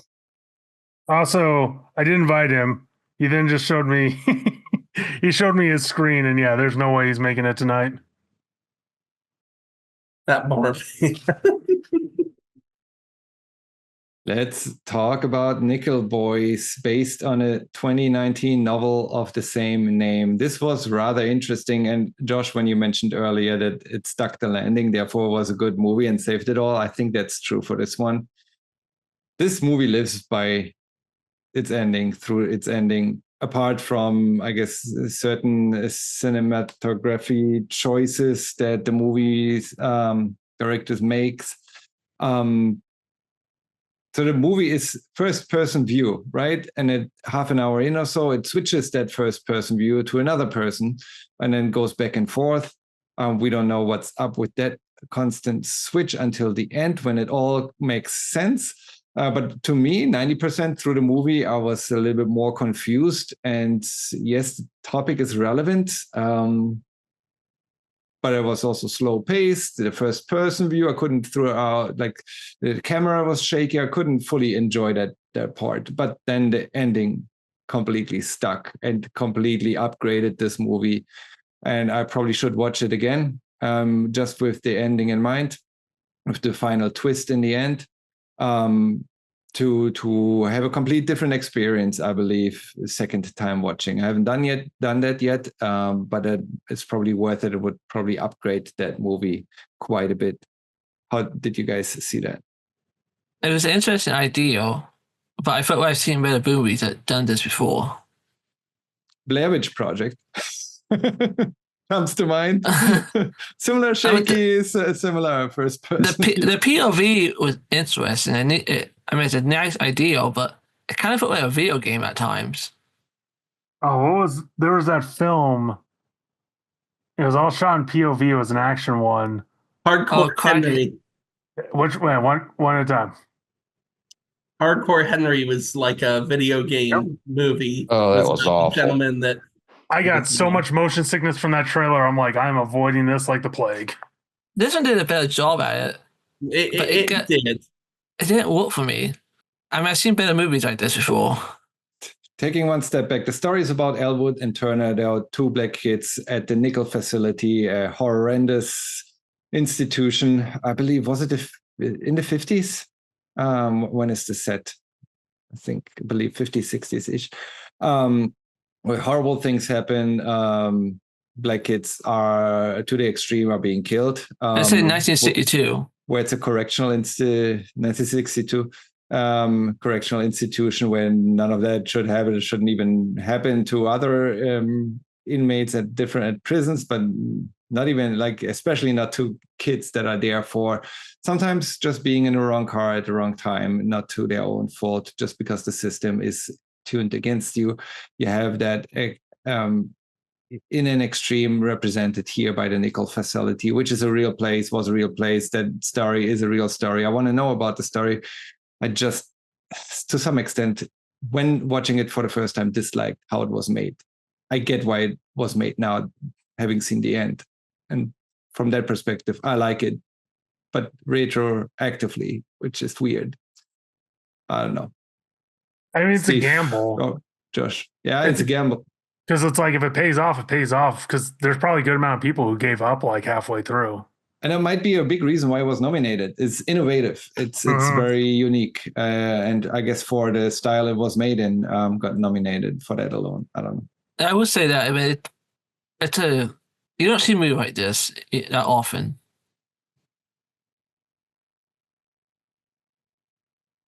No. Bruce, so did you watch it? James, for allowing us the opportunity to see it, because this was another one that was difficult to find in theaters for quite a number of people. It says here it'll be streaming Friday on MGM Plus. Which Who the hell have MGM Plus? I don't have. I have everything, and I don't have that. Is it like an Amazon? It's Amazon owns Amazon MGM. subservice, yeah, because Amazon owns MGM at this point. They should have just merged MGM with Amazon Prime. Yeah. They should have. I think they put out an article for this service after Amazon officially bought MGM, and they were giving a certain amount of time for people to opt out of Prime by keeping this service before they do away with it. Prime. It is available on video on demand though. Yeah. So I see you can rent it for $6 or buy it for $20. Also, Prime is kind of weird in my eyes because it's like you have to pay for it. You have to pay quite a bit for it. But then, like, it feels like you have to pay for a good majority of it, either renting the films or buying the additional service. You do. Amazon has a deal with some of the other streaming services. I forget what the timeline is, but the films that are produced and distributed by Universal will first show up on Peacock, and then they're to go over to either Prime or Netflix. In the case of Despicable Me 4, due to a pre-existing contract, those movies will go to Netflix, but eventually those will be on Prime as well. I just can't for the life of me remember what the timeline is between when they're on Peacock and when they go to Prime, and then they go back to Peacock eventually. But I go to extremes for this movie club. Yeah, I love you guys so much. I bought a Complete Unknown for $30 earlier today to be able to watch it again. For I'm Still Here was just not available. Like again, Nickel Boys at least is available. Yes, it costs a premium too. You can buy it for $20. At least their rent is only $6, and not Complete Unknown is $25 to rent it for 48 hours, which is they're ripping you off for the Oscars. But I would have done it for any movie here. I had to do it for some, and just yeah. So at least Nickel Voice is available. I wanna at least give them that benefit. Isn't part of a current subscription streaming platform, but yeah, if it's a video on demand, at least that's sometimes the least you can ask. Old Torsten would have read all the Dune books, all the movies, all the miniseries for this moment. No, this is the Oscars. This isn't the Pulitzer Prize discussion. I'm going to nominate Dune just so you have to read all of it. See, if we were reviewing Dogma again, then he would do all the research he did for that all over again. Would read the Bible. Yeah. But for something like Emilia Pérez or A Complete Unknown, is it really worth it when you have 8 to 9 other films that you have to fit in a 3 to 4 hour video period? And it might be counterproductive. If I had read a biography on Bob Dylan and then watched A Complete Unknown, I would have been sitting here like I sometimes did. It's like, well, this is historically inaccurate, and pointing out all the mistakes instead of actually enjoying the movies. Sometimes it works the wrong double-edged sword. Yeah, it is. Yeah, but getting back to Nickel Boys again, James, thank you so much, because I'm not sure how people would have been able to see it otherwise, because I believe AMC did a better job of distributing this film and making it available than Regal or Cinemark or the other theater chains out there. But I don't have AMC, I have Regal. They didn't necessarily do a good job distributing it and making it available. It was an enjoyable film, despite the adjustment I needed to go through for the perspective. I don't think this will be a home media buy, but it'll definitely be another streaming opportunity, because there was a lot to absorb with this one, especially since the ending for a lot of people, not just Torsen, kind of saved this film. I did see on Reddit and other social media platforms a lot of criticism, not just due to the format, but due to the content, and that ending is what saved the movie for them. Is that a legitimate way to classify this as something that deserves a Best Picture nomination? I'm not one to say, that's up to the Academy, but still, definitely not the worst movie on this list. Not the best, but definitely not the worst. I would probably rank this near the middle. That's better than Dune Part 2. In terms of best picture qualification, no question. I think I had it first, like just thinking about like halfway through the movies, I start thinking where I would rank it. Maybe this was last place for 80% of the movie until the ending, and then it's like it all became clear, just like mind blown how it all came together. It's like, oh, it makes sense. They had to shoot, they didn't have to shoot it that way, but it makes sense now why they shot it this way. It wasn't just a gimmick. It was actually makes a ton of sense. And I heard some people talking that it was ruined because they recognized the actor's voice in the narration. I didn't feel that at all. I was completely surprised by the ending. And for those who, like, again, spoilers for all the movies. So again, this is, if you think the whole entire movie, you think this is the story. Well, it is the story of Elwood, who meets his friend Turner. And it's still Elwood's story. It becomes later, when the perspective changes for the first time, also Turner's story. But then in the end, you know both escape, but in the escape, Elwood gets shot. And so you see that Elwood's perspective is actually told through Turner, who had taken on Elwood's name and lived as Elwood because he had no family, and Elwood at least had a mom. And so Turner went to Elwood's mom and adopted kind of his identity, and grew up and remained being called Elwood. And so you're constantly, when those forward flashes happen into the current time, as he's researching those events and finding out that the graves have been discovered, that is Turner instead of Elwood, and Elwood actually didn't make it. And that's the whole twist from the first person view. And how could he have known while he had his diary? Again, this is all based on I guess real events. I don't know if the novel that was published is based on the actual story of Elwood and Turner, or if that is made up. I don't know. But the facility existed, and the crimes that happened there happened that way. And I think it's a very unique way of telling that story. I believe it wasn't told like that in the novel.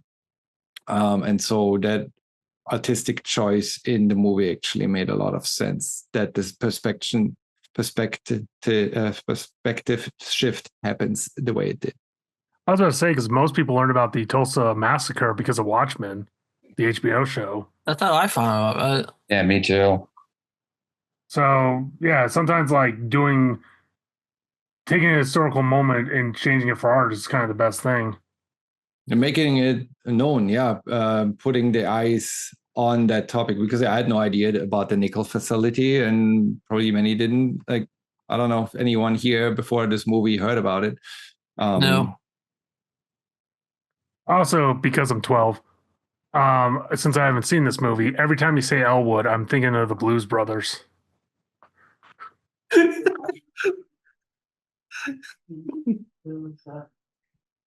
I'm seeing a lot of Dan Aykroyd in my head listening to you. Different kind of movie. Well worth giving it a shot if you have access to Prime. MGM Plus. Rent it for $6. If Bruce doesn't have it, that says a lot.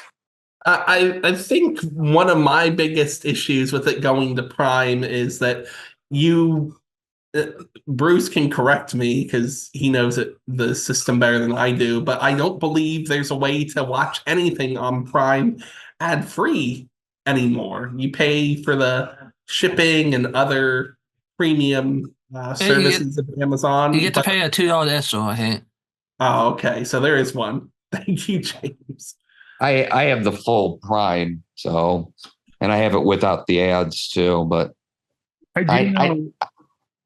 I need Prime because of the shipping, so. I do know there's X amount of, I forget which one it was. I think it's Hulu. There's one of those now where even if you pay ad free, you'll still get X amount of ads now. Well, it depends on the program. If it's like if it's live, like Netflix when they have football or wrestling, and Hulu has hockey sometimes, et cetera, et cetera. And every streaming service will have some form of ad. Usually you can skip Max. They'll show, right now they're showing the White Lotus season 3 trailer before any program you start.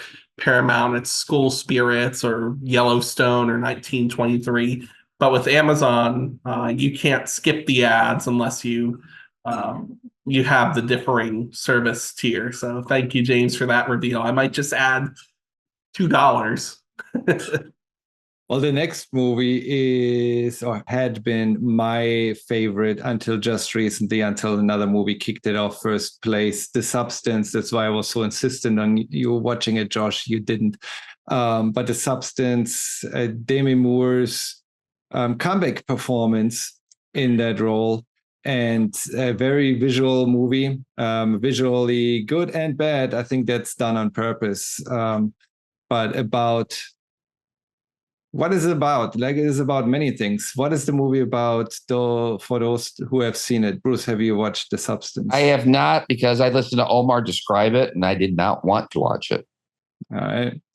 I was going to say, because from the description, it feels like it's the trying to keep on to youth and beauty to a certain standard, where it's getting more and more impossible as like age goes on. So it's an unachievable goal. And if I remember right, because when he was talking on Reels, talking to Amanda about it, men have a different reaction to it than women do.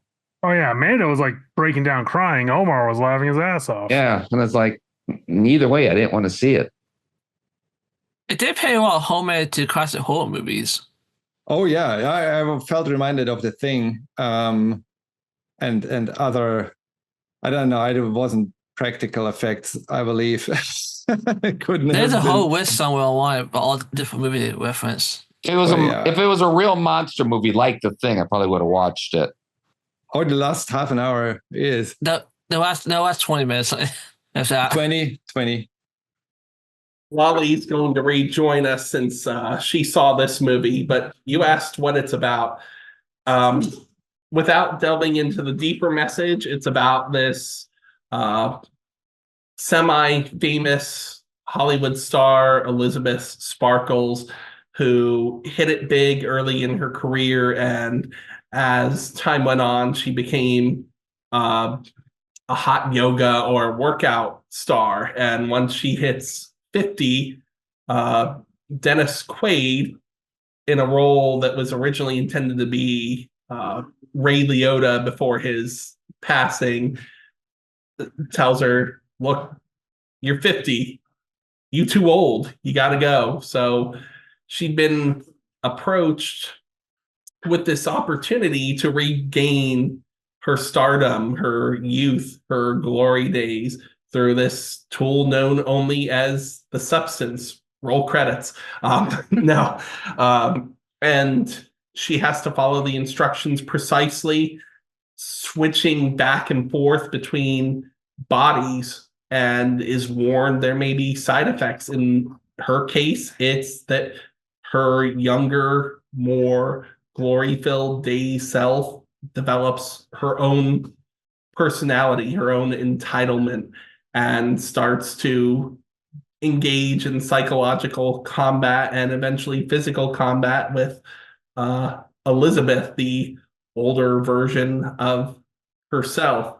So as Sue, as her younger self is known, gains more and more acclaim and decides she's entitled to more time, since each aspect can only have 1 week out in the world fully living before they have to switch back to the other self.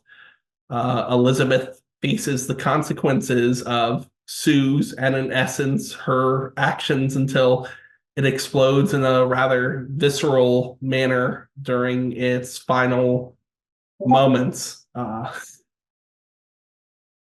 Big fan of this one. If I were not in love with the idea of Anora winning Best Picture, this would be what I would want to win Best Picture, based beyond the message, just the actual content, the practical effects, the acting in this. This was stellar.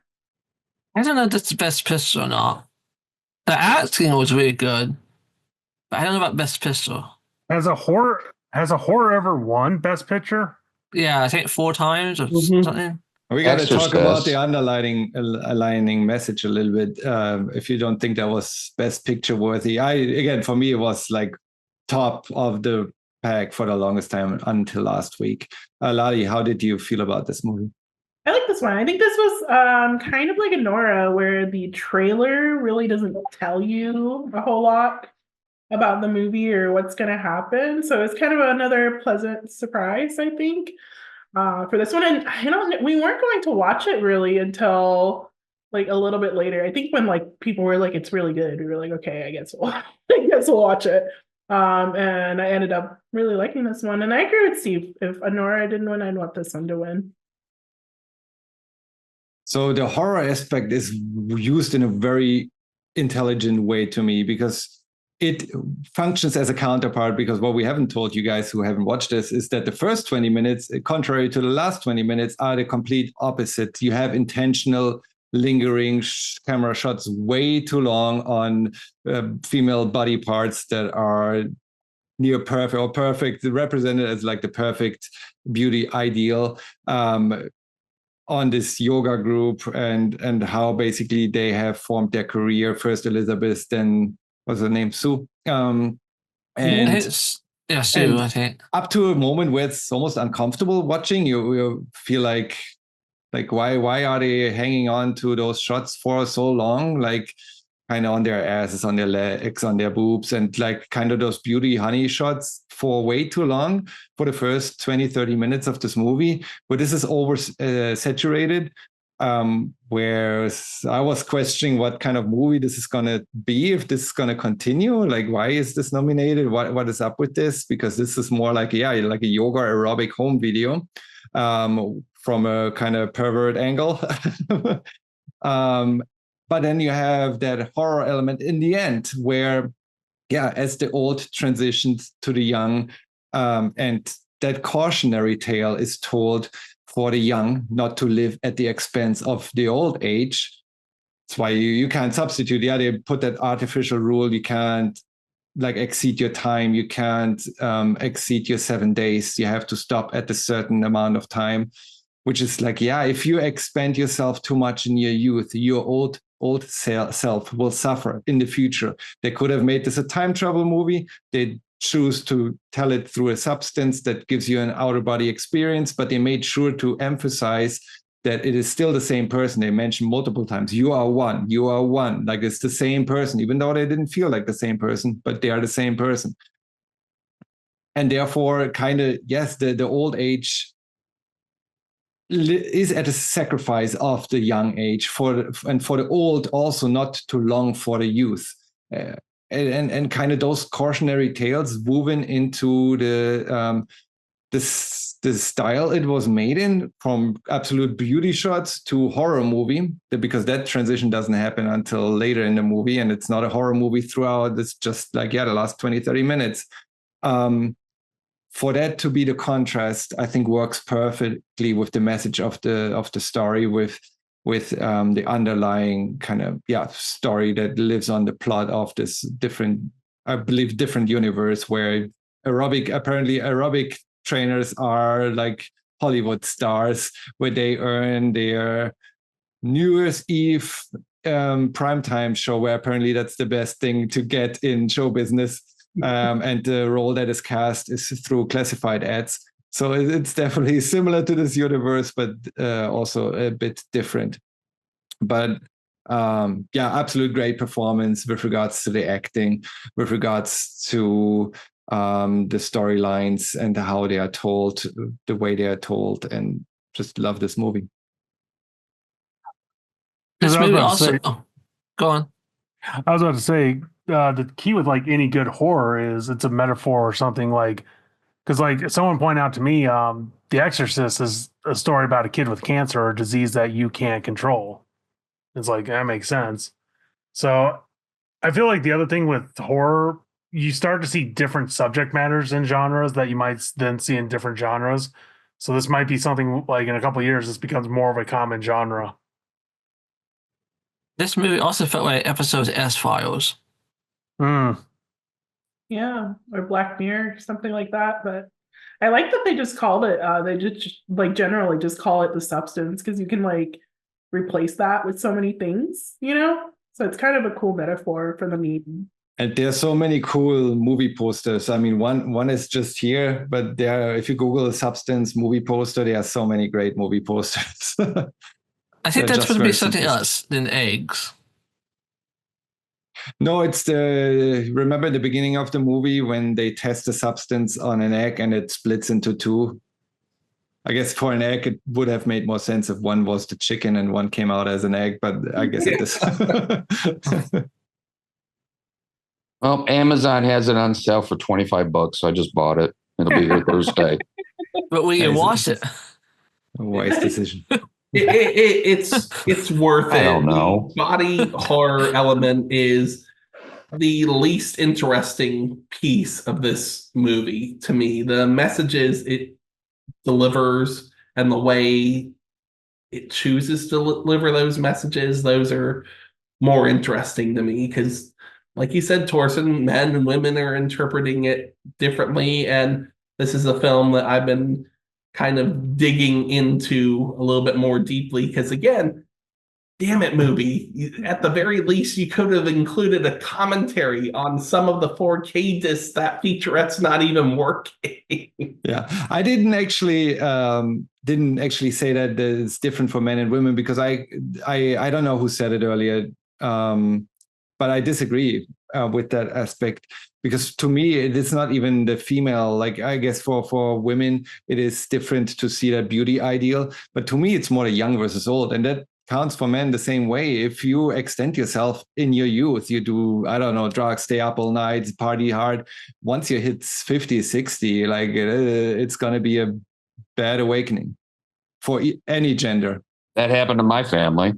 The I was two gonna main say that- characters of sorry about that. Go, It's Bruce. okay. I was just going to say what Torsten just said. He's correct. My mother was an alcoholic. Both of my uncles were alcoholic drug addicts. And as soon as they hit 50, drop. So the question is, would you take the substance? No, too easy. It's way too easy. You need to live life to the fullest in your own way, but you also need to accept that there are consequences for the decisions, not just of your youth, but each day there are consequences for the decisions you make, both positive and negative. For some people, those consequences, they're instantaneous. Sometimes it does have to, as they say, come out in the wash, or karma has to affect you before something happens. It just so happens for this movie because of the amount of time we had to spend with these characters and the amount of time given to utilize this substance to its full potential. The consequences happen pretty damn quickly, and in some cases, pretty grotesque results. I do, however, find it hilarious that even Honest Trailers is reflecting what a lot of the critics and your average everyday viewers are saying, that the Elisu monster that appears in the end is not as grotesque or as controversial as the way Dennis Quaid was eating those shrimp. Yeah, this really had a lot of cool stuff that didn't work for me. And even though this probably would have been just as good a movie with Ray Liotta still alive and well and in this film, I think Quaid, who for the longest time was seen as this wholesome father-like actor, I love the fact that he's able to fit into these roles of just being a complete asshole so well. Also, I want to be cool, so I would definitely do the substance. You see, and I gotta say, I'm sorry, it was a trick question, because to me, I don't think we have a choice. I think we're taking it already. By living a certain lifestyle, we are effectively trading our health at old age for beauty and affection in the youth, mentally and physically, and therefore, like we're kind of trading it already. No matter where, like you don't have a choice. Like even if you live healthy, unforeseen circumstances aside, it's going to catch up to you either way. I think for this film, if the focus of the message was just based off of beauty, Demi Moore would have been the wrong person to select for this role, because even being in her 60s, she still looks pretty darn good. I think the delivery of the message that is the young versus the old is better highlighted by this. Yeah, but even for that, it works perfectly because she still looks so great. The contrast to what she becomes is even worse, because if she had been like already this wreck to begin with, then it would have like, does it even matter? But in hindsight, as she goes, like even the finger to her was so disturbing that she didn't want to stop and continue. Had she stopped at this point, she would have still been off all right. But because she was still in such a great shape, it hit even harder to see that transition.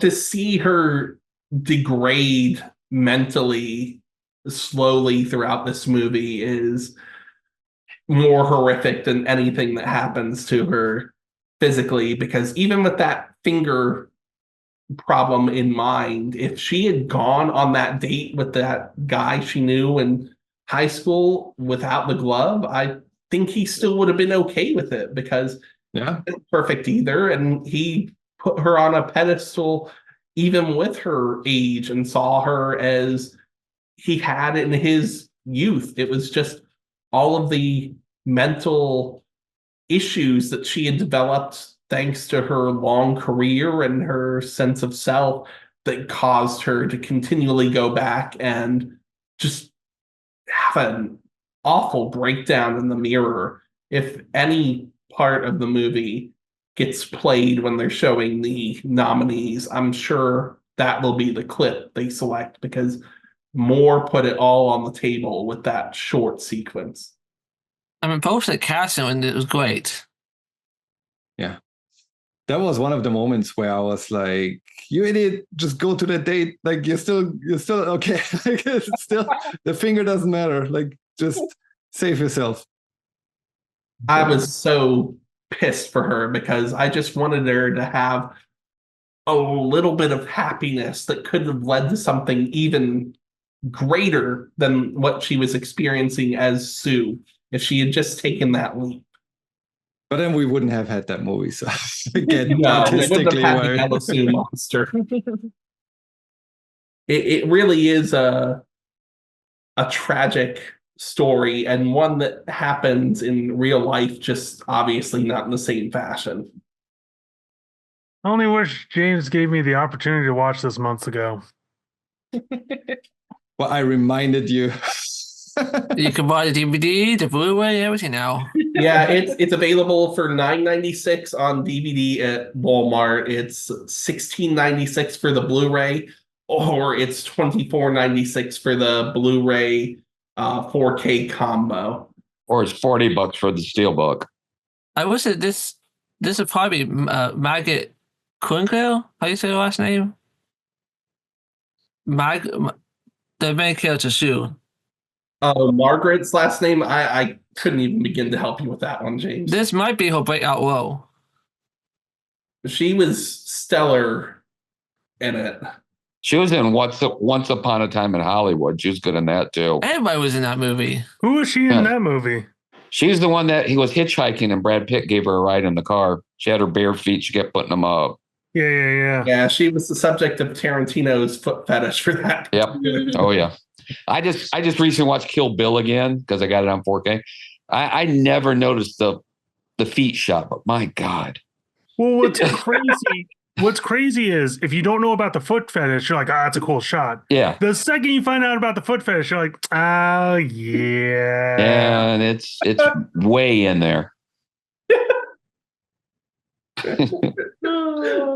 And we've got potentially one more movie from him, so we'll have to see how he rolls that into that film. There's big rumors he's going to do a Kill Bill 3 as a TV limited series. See, I would be okay with that, because he said even back in 2004 that the young girl who watches Vivica Fox's character die has a contract to appear in the third volume. I think that would be excellent to bring that story full circle. Yeah, I'm just lazy. He was really happy how they did Eightful Eight on Netflix, and that's what he's been thinking. Oh, yeah, because that.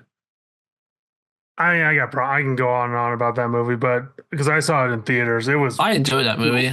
I do too, but I think it works better in the miniseries format that Netflix had it available. I agree. It was terrible. Broke its own rules. Fuck Quentin Tarantino down that hill. Well, Brand and I actually have in common what we feel is Tarantino's most underrated film, and that's Jackie Brown. That's what I purchased in lieu of Kill Bill, which I will eventually pick up. I just feel that Disney or whoever approved the special features should have put some new special features on the 4K for Kill Bill. I'm not talking about including the whole bloody affair, which was only ever an international affair. Yeah, Quentin Tarantino had very specific rules about Kill Bill on 4K. So, like he said, it has to be in DTS. He doesn't like Dolby Atmos. It can't have any of the extras, et cetera, et cetera. I'm surprised he actually released it in 4K because I know for him, like his favorite version's film. It looks like film. Yeah. It looks like film. It doesn't look digital. This was a situation where he kind of succumbed to market demand because he fought against having some of his films on upgraded home media for a long time. We have one more movie to talk about, which is Popular. Wicked. You're going to be popular. Can you please sing that song? That's all I know. It's been because I saw it on Broadway. I read the book. It's been forever since I've done both. I never seen it Broadway. What are your thoughts on the? I don't know how close it is. I never watched it on Broadway either. How have you watched the movie? No. Does anyone have seen both Broadway and movie to tell us how close? Perfect, Steve. You. So even the play took liberties with the source material in the book, some of which was very smart because, like with Dune, they go into some weird places in the book series. But even though I've seen the play, and this was years ago, it was off Broadway, and I've seen the movie. I think the movie, for a wider audience, does a better job of delivering the messages of love and friendship than the play does, because there are certain things that you can do in movies and in feature films and television that you just can't do in a stage play. Someone like me, someone like you, you're willing to go outside of the bounds of reality and use your imagination to see the true intent. But not every film goer is the same. It makes more sense to have the story presented in a medium like a feature film to deliver the full intended experience. And I feel I didn't watch the play, and I've only watched, and I rewatched actually The Wizard of Oz, the 1939 one. The same day I watched Wicked. So I watched that one first, then watched Wicked a few hours after.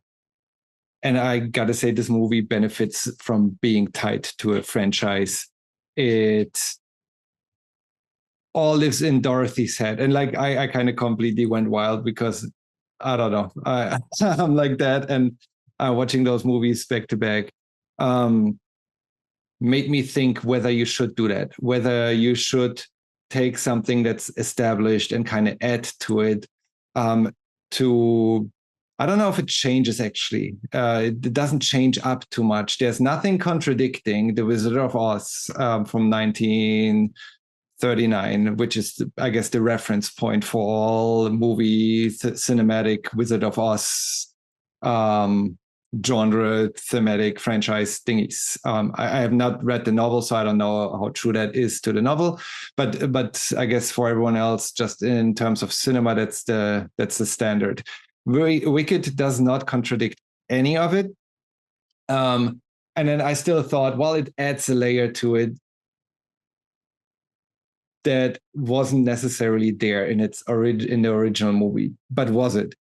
So this is, again, when I mentioned the Substance was my top pick until last week. This is absolutely like, if Wicked wins, I'm happy. Like, this is my top pick because I took a step back and looked at Dorothy. So this is Wizard of Oz lives in Dorothy's head. So Wicked lives in Dorothy's head. So many years have gone on. If Dorothy is still alive and lives in today's world, this is exactly what she would think up in her being hit too hard by the windowsill on her head as the tornado came by.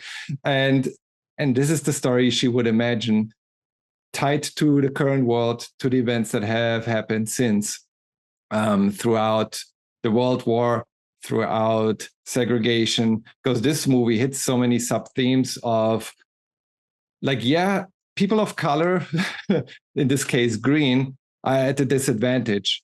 But there are others that are of far worth, the animals, if you put that in the real world, the Jews, that were treated even way worse after the Wizard of Oz was released. And you have those themes in there. You have kind of the logical conclusion there of, why is there a wizard that doesn't have actual powers?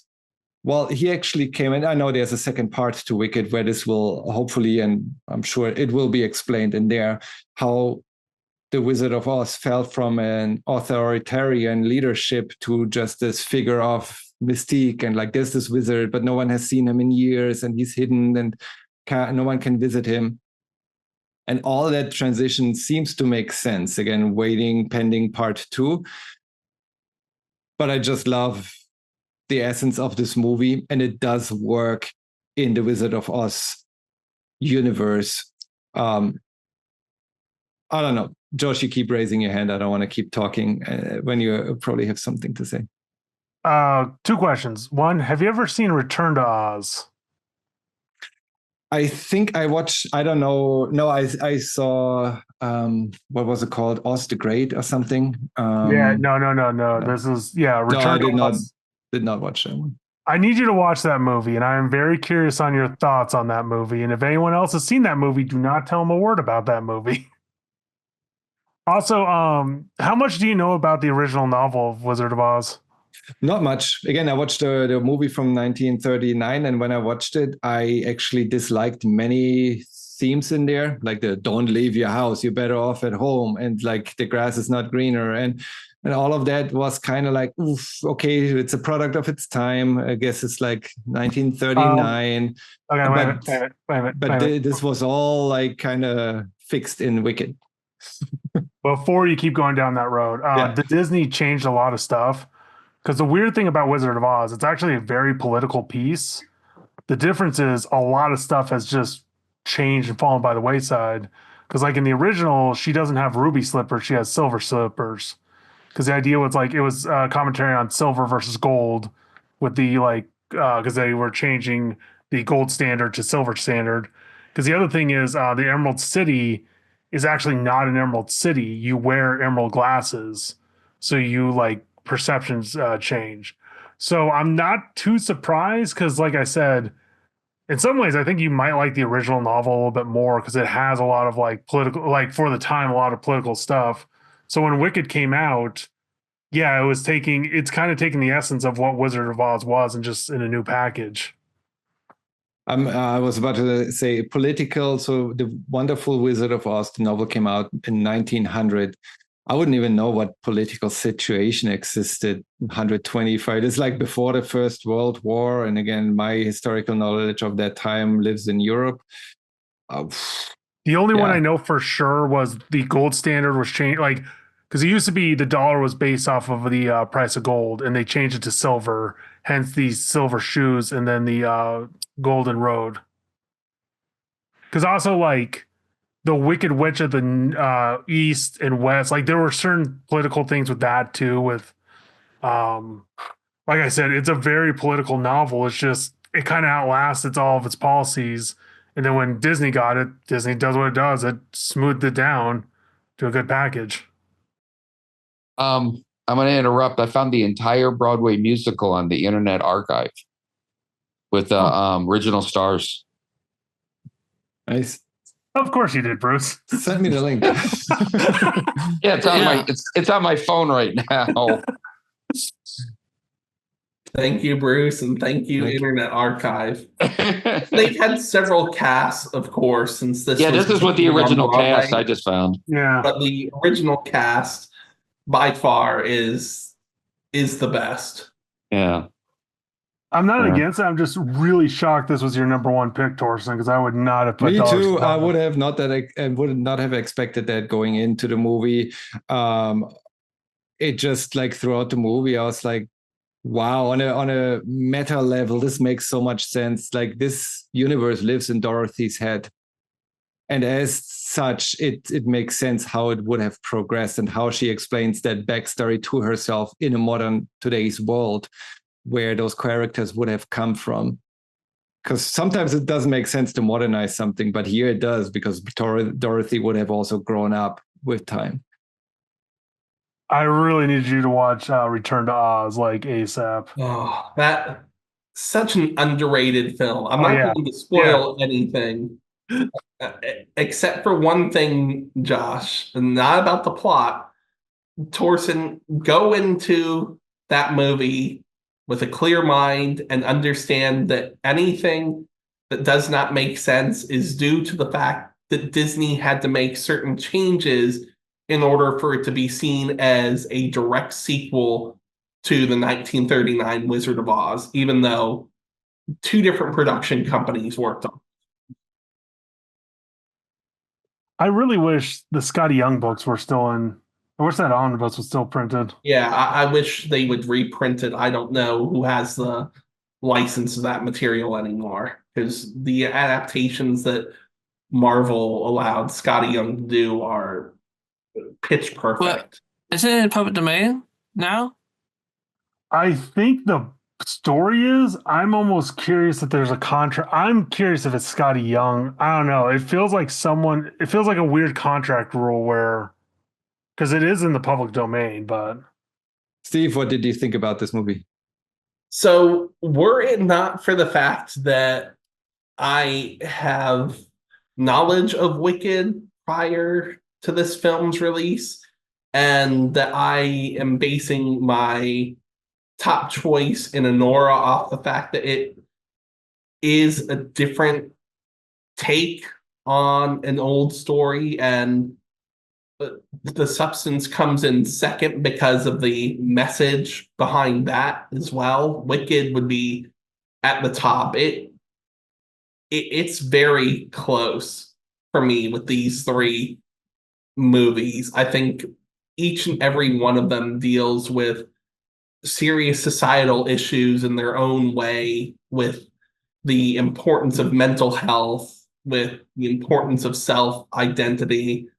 I think this is a glorious movie, and the wait for this to be adapted, it was worth it. I can't imagine anyone but John M. Chu putting together this adaptation, because he put so much love and care into every piece of this film, from selecting actors who felt at home within these characters, because both Cynthia and Ariana had wanted, since they first became aware of Wicked, to portray the characters they did, to seeing the detail and care put into the architecture of the school and each and every scene, with maybe the cliffside scene being the one exemption because it was kind of plain, but everything, no pun intended, sings and just works in this movie. I think that if he's able to maintain the same freedom that he did with this first film, then Wicked for Good will also be an excellent entry in this mythology. But like you said, it really doesn't stand on its own as well without having at least some foreknowledge of the events of Wizard of Oz to help put things in a different perspective for this. And it film. even makes the Wizard of Oz better to me. Like it upgrades the Wizard of Oz. And I can't wait for the second part because it ends on such a great note. Even those decisions make sense, right? Like you have Glinda who can't follow Elphaba's path of fighting the system head on. She's becoming part of the system to fight it from within. And that had to be her decision because she can see that she can move more. And this is, again, a metaphor for society as a whole, what we discussed earlier, that in Anora, Elphaba can't do this. She has to fight it head on because she has the different background, has those emotions, but Glinda realizing it's like, if I follow you, we are not going to achieve anything.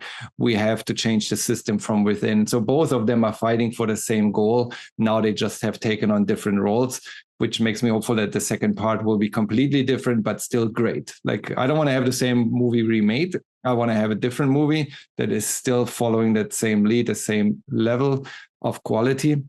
And I'm super confident that that will be the case. I don't know when part 2 will come out. If there's probably November this year. November next year. Yeah. End of this year. This year. Even better. So not that long. And yeah, I can't wait. I think this movie, again, has so many layers. It made The Wizard of Oz better. It lives off being tied to that franchise, tied to those events, where I think Dune 2 being part of a franchise and a sequel, in this case here, this is a prequel, but Dune 2 doesn't have that because it doesn't have that metaphorical aspect, that spiritual aspect of this story enhancing the movie. Just continues to tell the story. Now, if Paul Atreides had a spice dream and this was made into a movie and would enhance the actual story of Dune, I'd be all for it. But yeah, Dune 2 just continues going through the motions while Wicked actually lifts everything up. Wicked was also probably the best musical I've seen in a long time. Oh yeah. Yeah, See, I've watched it 3 times since it came out in disc, and it's like I use this as like my demo material. When like I just upgraded my sound system, and I used to use Avengers Endgame as my demo stuff, and now it's this movie. It sounds so good. Amazing. It must be glorious on a sound system. Yeah, it's incredible, especially that the last part where she's like flying around on the broom, and it's going all around my room in here. It's really neat. I haven't bought it yet. I'm gonna wait till part 2 come out before I buy it. See to do a combo. See, I really had to debate it, but then Lali liked the steelbook, so I managed to snag one of the steelbooks on release day. She kind of liked the Amazon exclusive gift set, but $280 for one movie is a bit insane. So the Can steelbook. You put a price on love? Well, apparently you can, according to Anora. You can put a price on love. That was her decision. $10,000.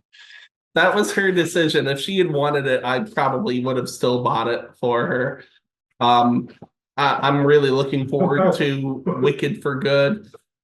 Without spoiling things, I will just say that if you have watched The Wizard of Oz, or you have even the smallest amount of knowledge surrounding Wizard of Oz, as many Easter eggs and tributes as there were in this first part, oh boy, you ain't seen nothing yet. The next movie is supposed to be like basically in parallel with the original movie, Wizard of Oz. The storyline. God, I need to re-listen to the book. But from my memory, it's interesting because it's the way Wicked kind of unfolds is you feel like, okay, because Dorothy and the wizard were the victors, that's how we got this version of the story. Spoiler alert, there's some water. It doesn't end well. Is that House 2 and Tornado? Yeah, I didn't watch this. I was like kind of gung-ho, and then I heard there was a part 2, and I was like, yeah, I'll wait. That's probably what I'll do with when you mention the Steelbook, wait for the second part and then get a 2, and I hope there's going to be some release that combines both. I really doubt there will be, the way physical media is going right now. It's hard to say because like physical media it's kind of bouncing back a little bit. So, and it's the kind of thing. Well, I'll say this, Bruce. I got the sales figures again for quarter one or for quarter four. They didn't even crack $1 billion in sales. They're tanking right now, Josh. Big time. It's awful. I was about to say though, 10 years, I could see it being like a combo. Like, you know, who knows? No. I think right now, what's saving it is people who are not necessarily people like Bruce and myself who are consistent with physical media, but the people who are willing to go outside of streaming and are discovering the benefits of physical media. The fact that when you buy it, you actually own it. You don't have to worry about licensing, changing it, and losing access to it, even on something like Vudu, where you could lose access if the license change or the company shuts down. It's yours for as long as you have it. You get special features galore on certain forms of home media. But you kind of nailed it. We are the ones looking for it, but that's the problem. Now you have to search for it. Mm-hmm. You can't just go to Best Buy anymore or Walmart. No. Well, fortunately, the 10 Walmarts in my close area all have DVDs, Blu-rays, and 4Ks, but none of the Targets in the area have them anymore. And of course, Best Buy stopped as of January 31st last year. It's a shame. It is. I agree, but everything ends. It does. I used to buy Laserdisc when I was a lot younger. Book, which is going to remain in physical media. It's happening. Can't do nothing about it. No, but I'm grateful for companies like Shout Factory and Criterion and a few others for really giving you the most bang for your buck when it comes to physical. Yep. If it wasn't for Shout, Arrow, and Kino, we'd be screwed. Shall we talk about potential snubs? Because there are some movies that could have been in here that weren't, that were expected to be in here but aren't. Yes, let's. I will just say, though, before we move on to that, I do think it's funny, but also fitting for me that my top 3 films all deal with some form of love or mental health, because Anora is all about having love for others and learning to love yourself in order to have pure love for others. The Substance is about loving yourself enough to know that there are consequences for your choices, and Wicked's all about finding love to share with other people, as displayed through the wonderful friendship between Galinda/Glinda and Elphaba. That's the only surprising thing about this. Well, you can also, I was about to say, you can also turn this a little bit. If you look at my top 3, which is Wicked, The Substance, and then Emilia Pérez, that also deals with self-love, self-finding. So there's multiple movies you can put in the top 3 too. I don't know about your wish.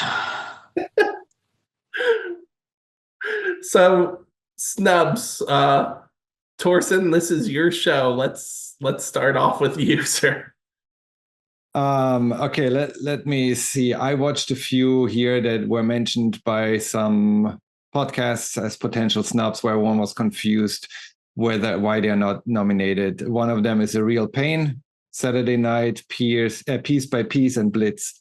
I think out of those, I can eliminate Saturday Night right away because it was interesting, but wasn't worthy a nomination. I really liked Piece by Piece. I think if you want have a documentary about a musician, I'd picked Piece by Piece instead of A Complete Unknown as a documentary about Pharrell Williams that might come with my age and my love for his music or the Neptunes in general. I don't think it should have been nominated. I probably, like, it's just a better movie. I would have picked maybe something else, but it was very enjoyable, and I enjoyed it more than many of the other movies that were nominated, but I get why it wasn't nominated. It's not standing out as a significant contribution to movies in general. I'm surprised it wasn't nominated for animated film because it is an animated film. And for those who don't know, it's a Lego movie, actually. His story is told through Lego. Maybe that's the reason why it wasn't animated, because the animation is also not there's no breakthrough, right? It's the same animation as any other Lego movie. Maybe it was just me listening to the songs that made me really enjoy this movie. But then coming to the ones I would have actually swapped, because Piece by Piece is great, but I don't see it in the top 10. Blitz, like I would have probably taken Blitz and swapped it out for, I guess, maybe Nickel Boys, if we want to have this kind of movie in there, because there should be a representation in the top 10, in the 10 nominated movie about oppression. I would have picked Blitz. That doesn't only cover certain aspects of the war, but also racism on the side of the people that fought racism or fascism during the Second World War. So this is a movie during the Second World War in London, portraying the bombardment, the Blitz by the Germans, by the Nazis on London from a British perspective of just certain characters in London that had to endure and live through those bombardments. Yet this movie still calls out racism a lot. Basically, anyone who isn't a white English dude is being mistreated, is being oppressed. You have what seems to be Indian, could be Pakistan, from that region, who is racially attacked. You have Black folks being racially attacked, and just to see that in that society, even the victors and the ones that were on the right side of history weren't with a clean vest, with a white vest, with like clean shoulders. There was some issues there as well. To call that out and cover that time, I think is equally as relevant as the story that Nickel Boys tells. And to me, as a whole, a better movie.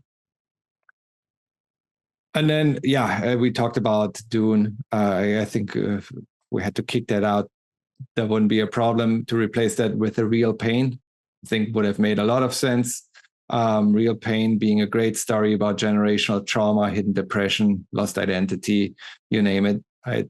It's a great movie. I truly enjoyed it. We also get to know Poland a little bit, which happens in a way that you don't usually get through movies, unless it's a travel documentary or travel movie, which in this case, it tries to combine those aspects and it does it perfectly. So I would have swapped those out as well. What about? I agree on The Real Pain. Or James? Oh. Yeah. I would have took probably Dune to Part 2 and put Kingdom of the Planet of the Apes. Oh. I mean, that movie was great, and the special effect was mind-blowing. I haven't watched that. I really do want to, but I have to catch up on them. It was good. Yeah. It's not a best picture.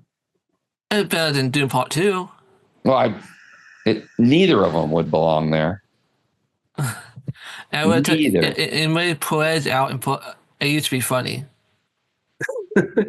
So here's my top 10 of 2024 that I posted in the Reels Talk channel on January 3rd. I just found it. So counting down from 10, I have Smile 2. 9 is Kingdom of the Planet of the Apes. 8 is Sonic the Hedgehog 3. So there's going to be a lot of disagreement there. 7 is We Live in Time. 6 is Deadpool and Wolverine. 5 is Heretic.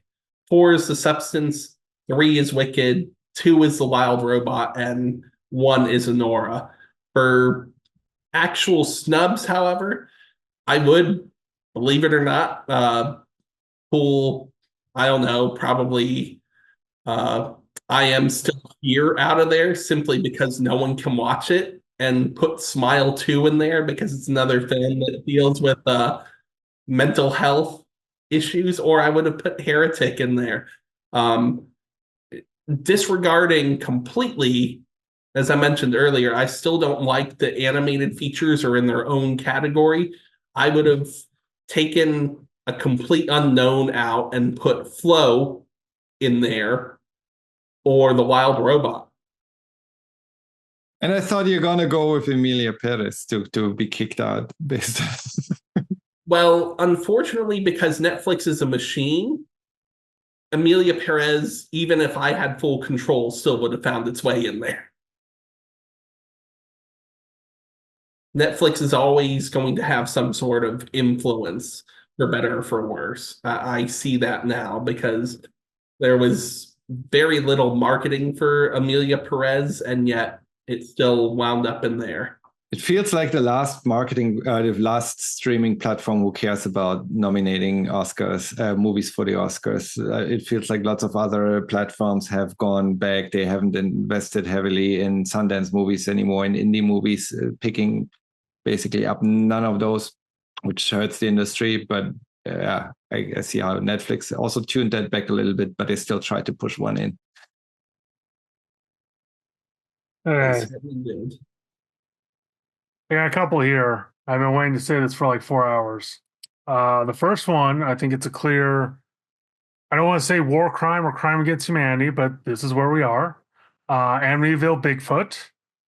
This clearly should have been up there for greatest picture. And I would also say Sasquatch Sunset, another classic. Actually, I won't lie, these are actual real movies. They are. I just don't know if they're on physical media yet. I don't know either. I won't lie. Jokes aside, I was looking through the movies this year, and a lot of them I'm like, oh yeah, this was a rough year because like Borderlands, I'm like forgot about that one. Oh, that's gotten Razzie nominations. It was. I don't think this was like the best year for movies, just like in general. I don't know. I like the quality of the top 10 of the movies that are nominated. Again, I don't have access to a cinema, so I can't actually watch many of the movies released last year until they become available on streaming. And the way how the award season goes, usually they're released later in the second half of the year, which means streaming has to wait until the following year, like now. So I've watched those 10 nominated, plus those snubs that I mentioned that I would put in there. And I felt the quality is getting higher every year. We are talking about 2 years ago, we had Top Gun Maverick being nominated for Best Picture. Last year, it got a little bit better, but the overall quality shrunk a little bit. There were no outliers really in either direction. And this time, I don't feel there was a horrible movie. I know I'm complaining about some here, but Dune 2 was still not horrible. I just don't think it belongs in that category. But I think the overall quality of those movies has gone slightly, not dramatically. There's no all-time like this is the best movie ever in there, like there was 2 years ago with Triangle of Sadness. But I think the overall quality has gone up or stabilized, I should say. Hey, 2006, we got Departed as best movie of the year. Could have been Blood Diamond. We have come a long way since Crash won the Oscar. Oh my goodness. Bruce, your snubs. Inside Out 2, and Wild Robot. Woo. Is Inside Out 2 for the memes of Amanda or in general? No, it's if you watched it, that movie's like crack for parents because parents take their kids to it because they think it teaches them something. It's a good teaches movie, the parents. Josh. Yeah, it's really good. And if I had to vote between Wild Robot and Inside Out 2, I'd say Wild Robot because it's just that was a very beautiful. good movie. It's a beautiful movie. I mean, it's Chris Sanders. He's one of my favorite directors. I really want to watch it. It's on Peacock. Yeah. I don't know if I got Peacock. I gotta double check. Peacock is cheap. You get like a whole year, like $25 and. But you get commercials. Yeah. Yeah. Yeah, I'm also curious because we're getting 2 of it. So he designed Toothless, but he directed and made Lilo and Stitch because he's the voice of Stitch. He didn't direct it. Yeah, he did. No. The original one he did. Yeah. That's one. Yeah, not the new one. No, there's only one I recognize, Bruce. Okay. The new one looks adorable. Yes, it does. Yes. And that football one was adorable too. It was. I hope that they bring back more of the classic marketing that they had for the original movie. They already have been, where he's been like interacting with the live action people. We need to see them bringing back the McDonald's Happy Meal stuff from back then too, because people love those. Now, I doubt they will, but I wonder if they'll bring back the original script. Oh, you mean with the Twin Towers in there? Oh, with the airplane, yeah. I guess in the original movie, Stitch commandeers a plane. Mm-hmm. It flies it like close to a hotel building, breaking all the windows. Yeah, they had to do some last minute changes. Well, with all the plane crashes now too, right now, I don't think that's going to work out. No, I'm curious if they'll have the Lilo, like if they have Lilo be Lilo, I'll be shocked. Voodoo dolls going in the dryer. I can see them toning that down a bit. Such a great movie. I also thought it was going to be a Disney Plus movie, and they changed that. Man, because I went to Japan, I knew of Lilo and Stitch. I never watched it, but Stitch was everywhere. So flying back, I'm like, well, I got 19 hours to kill. Let's watch this movie. I did not agree to be in the middle of Russia crying my eyes out like 4 hours into a flight. Bringing this back to the Oscars, which movie do you think will win, and what movie do you want to win? I vote Wicked. I'm going to say Anora. I haven't seen it. I want Anora to win, but I think Wicked has the best chance for mainstream appeal. Yeah. Because like I said, I don't see Conclave winning. Some of the other ones you talked about, like, I hate to say it, probably is going to be like, I'll say it this reason. It's probably going to be Wicked because the other thing is it's got Disney, like the name Disney behind it, which is not a small thing. Wicked's not Disney. It's not a Disney movie. No, it's Universal. No, it's Universal Peacock. Yeah. Comcast. What? Yeah. Comcast. Mm-hmm. It's going to be on Peacock on March 21st, I believe. Something like that. I guess I assumed it was Disney between all the toys and stuff. Well, beyond the controversy with the toys, Disney had purchased the rights to all of Baum's works. And that's why they were able to release Oz the Great and Powerful and Return to Oz. But other companies can still produce works based off of Baum's works. It's just specifics from his books that Disney owns the rights to for now. Good old mouse. I think after Emilia Pérez's fall from grace, I think that one has no chance of winning anything anymore, even though it won the Golden Globes. I think Anora has been the front runner in recent weeks with, like, again, the Producers Guild and the Directors Guild winning those Critics' Choice Awards. I wouldn't hate for Anora to win it, but with the international spread of those voters, I feel, again, BAFTA picked Conclave. I would hate for Conclave to win. I would be okay and happy with Anora winning. I do think Wicked has an outsider chance of winning because of the international presence and the story of Anora not necessarily resonating with folks internationally, as again, one of the subplots is the Russian influence in US society. Apart from that, it's still a great movie. Not apart from that, because of that, it's a great movie, but for international voters who might not catch on to that or don't see it as relevant. Well, in Europe, it's actually relevant with Russia attacking Ukraine. So I guess it's relevant there as well. I was about to say, though, don't know how many like international votes are with the committee. There are 10,000 voters, and I don't know from how many they expanded. So about, I don't know, Steve, you correct me if I'm wrong, but like 10 years, I guess when they went from 5 nominees to 10 nominees around that time, they expanded their voting audience, and it grew. Like I think last year or 2 years ago was 9,000. Last year 9,500. I heard this year they cracked the 10,000. That's getting more and more, and they're especially expanding internationally. And I think a good chunk of those thousands are international.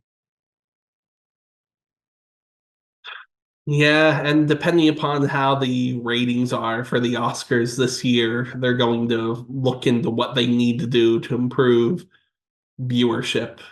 It's Like, going to yeah, be we- Conan Yeah, I was gonna hosting. say. Like, I hope Yeah. that pulls in some. The view will be higher too because it's on Hulu this year. Yeah, I think they've got some interesting strategies because marketing's been a lot better for the Oscars this year than it has previously. They started marketing rather early and they even had a Super Bowl commercial for it. So considering it costs what, $8 million at this point to do a 30-second commercial for something, that's showing that they have faith that they can increase viewership numbers. So the Also, movie industry has money. They just need the attention and they buy it.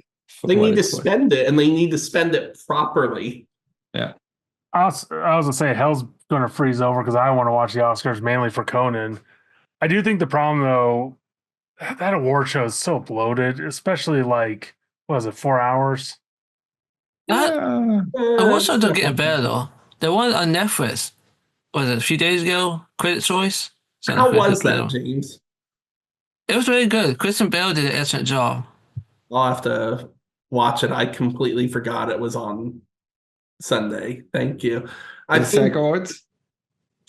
There's a SAG or it's with it. I can't remember what it was. I think this weekend was SAG Awards. That was it.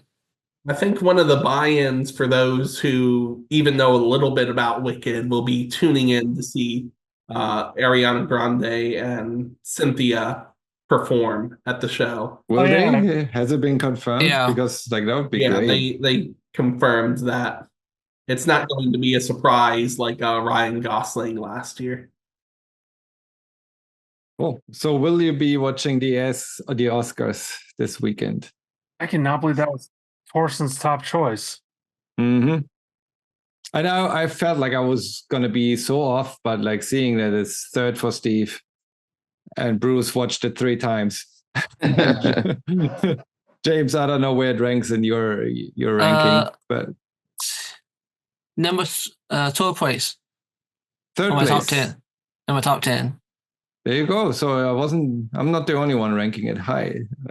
Again, the first 3 are very, very tight together to me. And I wish I had like Anora was like really high, and then kind of like maybe I watched it too early. That like it's a recency bias. The movies that I watched more recently are like, wow, this is so. I think it's better. Well, maybe I should rewatch Anora. You know what I think the other thing is? Like, okay, I'll go off the Conclave. Conclave definitely feels like an Oscar kind of movie because it's like it's a certain drama, like there's a certain thing. In some ways, and I'm not saying it doesn't deserve it. In some ways, well, I'm shocked that Dune's on there, and I'm shocked that Wicked's on there because they are not typical Oscar movies. No, but I think if any film helped open up the Academy to more genre-oriented films, if it wasn't Silence of the Lambs, it was definitely The Lord of the Rings, The Return of the King. Because since then, we've seen films like The Shape of Water and The Artist and Parasite, which I feel is a genre film, win. Going back to viewership, you have to have some headliners. Like you can't just put movies like I'm Still Here in there no one has heard of and then expect people to tune in to watch the Oscars. I'm looking forward to seeing some surprises with the Oscars this year. And I hope overall it's fun because it's Conan O'Brien hosting. That man knows how to entertain. The only other person I could see making it as entertaining is probably Trevor Noah. Also, what year is this year 2 or 3 for Will Smith being banned? I think we're on 3. Third? I kind of want to count it. I think The they should give us a countdown. think we're on third, and he's banned for what, 10 years? 10 years. I think things have calmed down a little bit, but still, he deserved that punishment. I feel like Jada deserved to be held accountable as well. But it is what it is. I honestly, I don't think he should have been like hauled off in handcuffs. I think he should have been arrested. I think this ban is a weird like middle ground. I don't want any drama like that at the Oscars. The worst I want to see at the Oscars is Ariana Grande's weird SpongeBob boyfriend sitting in the audience with her. I want to hear good jokes and enjoy. It shouldn't feel it should be more exciting than the Brutalist over its runtime, which will probably mirror its runtime, and be equally less boring. I would say because the shitty thing with the Will Smith one, because Questlove won for best documentary, like his moment got stolen. So no, it's I just bring it up because it's one of those things that I'm always like, what it's like, what year are we on to this weird? Well, what cadence? When was the one before when they misread the best picture? For Moonlighting, where La La Land got called out instead. So maybe there's every 3 or every 4 years. So we might be in for some drama because nothing happened the last couple of years. Who knows? It's not going behind the scenes right now. What's his name? Because there was the he didn't accept the award from, I think it was Apocalypse Now for the Native American. That was like the last big one. Then we had, who was it? John Travolta mispronouncing Idina Menzel's name. And before that, we had the awkward bit with Adrian Brody Frenching, was it Halle Berry? Oh, that was weird. So we'll see. We'll see. We'll be watching on Sunday. I hope you watched this movie club before Sunday, so you're all informed about what's up for Best Picture. All 10 movies, all 9 movies we were able to watch. We discussed. We'll see. I'm still here in April when it gets released. And I want to say thank you to you guys. Thank you, Steve. Thank you, Josh. Thank you, James. Thank you, Bruce. It's been a pleasure. It was a marathon again. It'll be fun editing this one. And I'm sure it will be released before Sunday for people to have the chance to watch it. And if you enjoy this video, please make sure to like, subscribe, hit that notification button, and watch Torson's amazing documentary on Doors. You will not be disappointed. Thank you, Steve.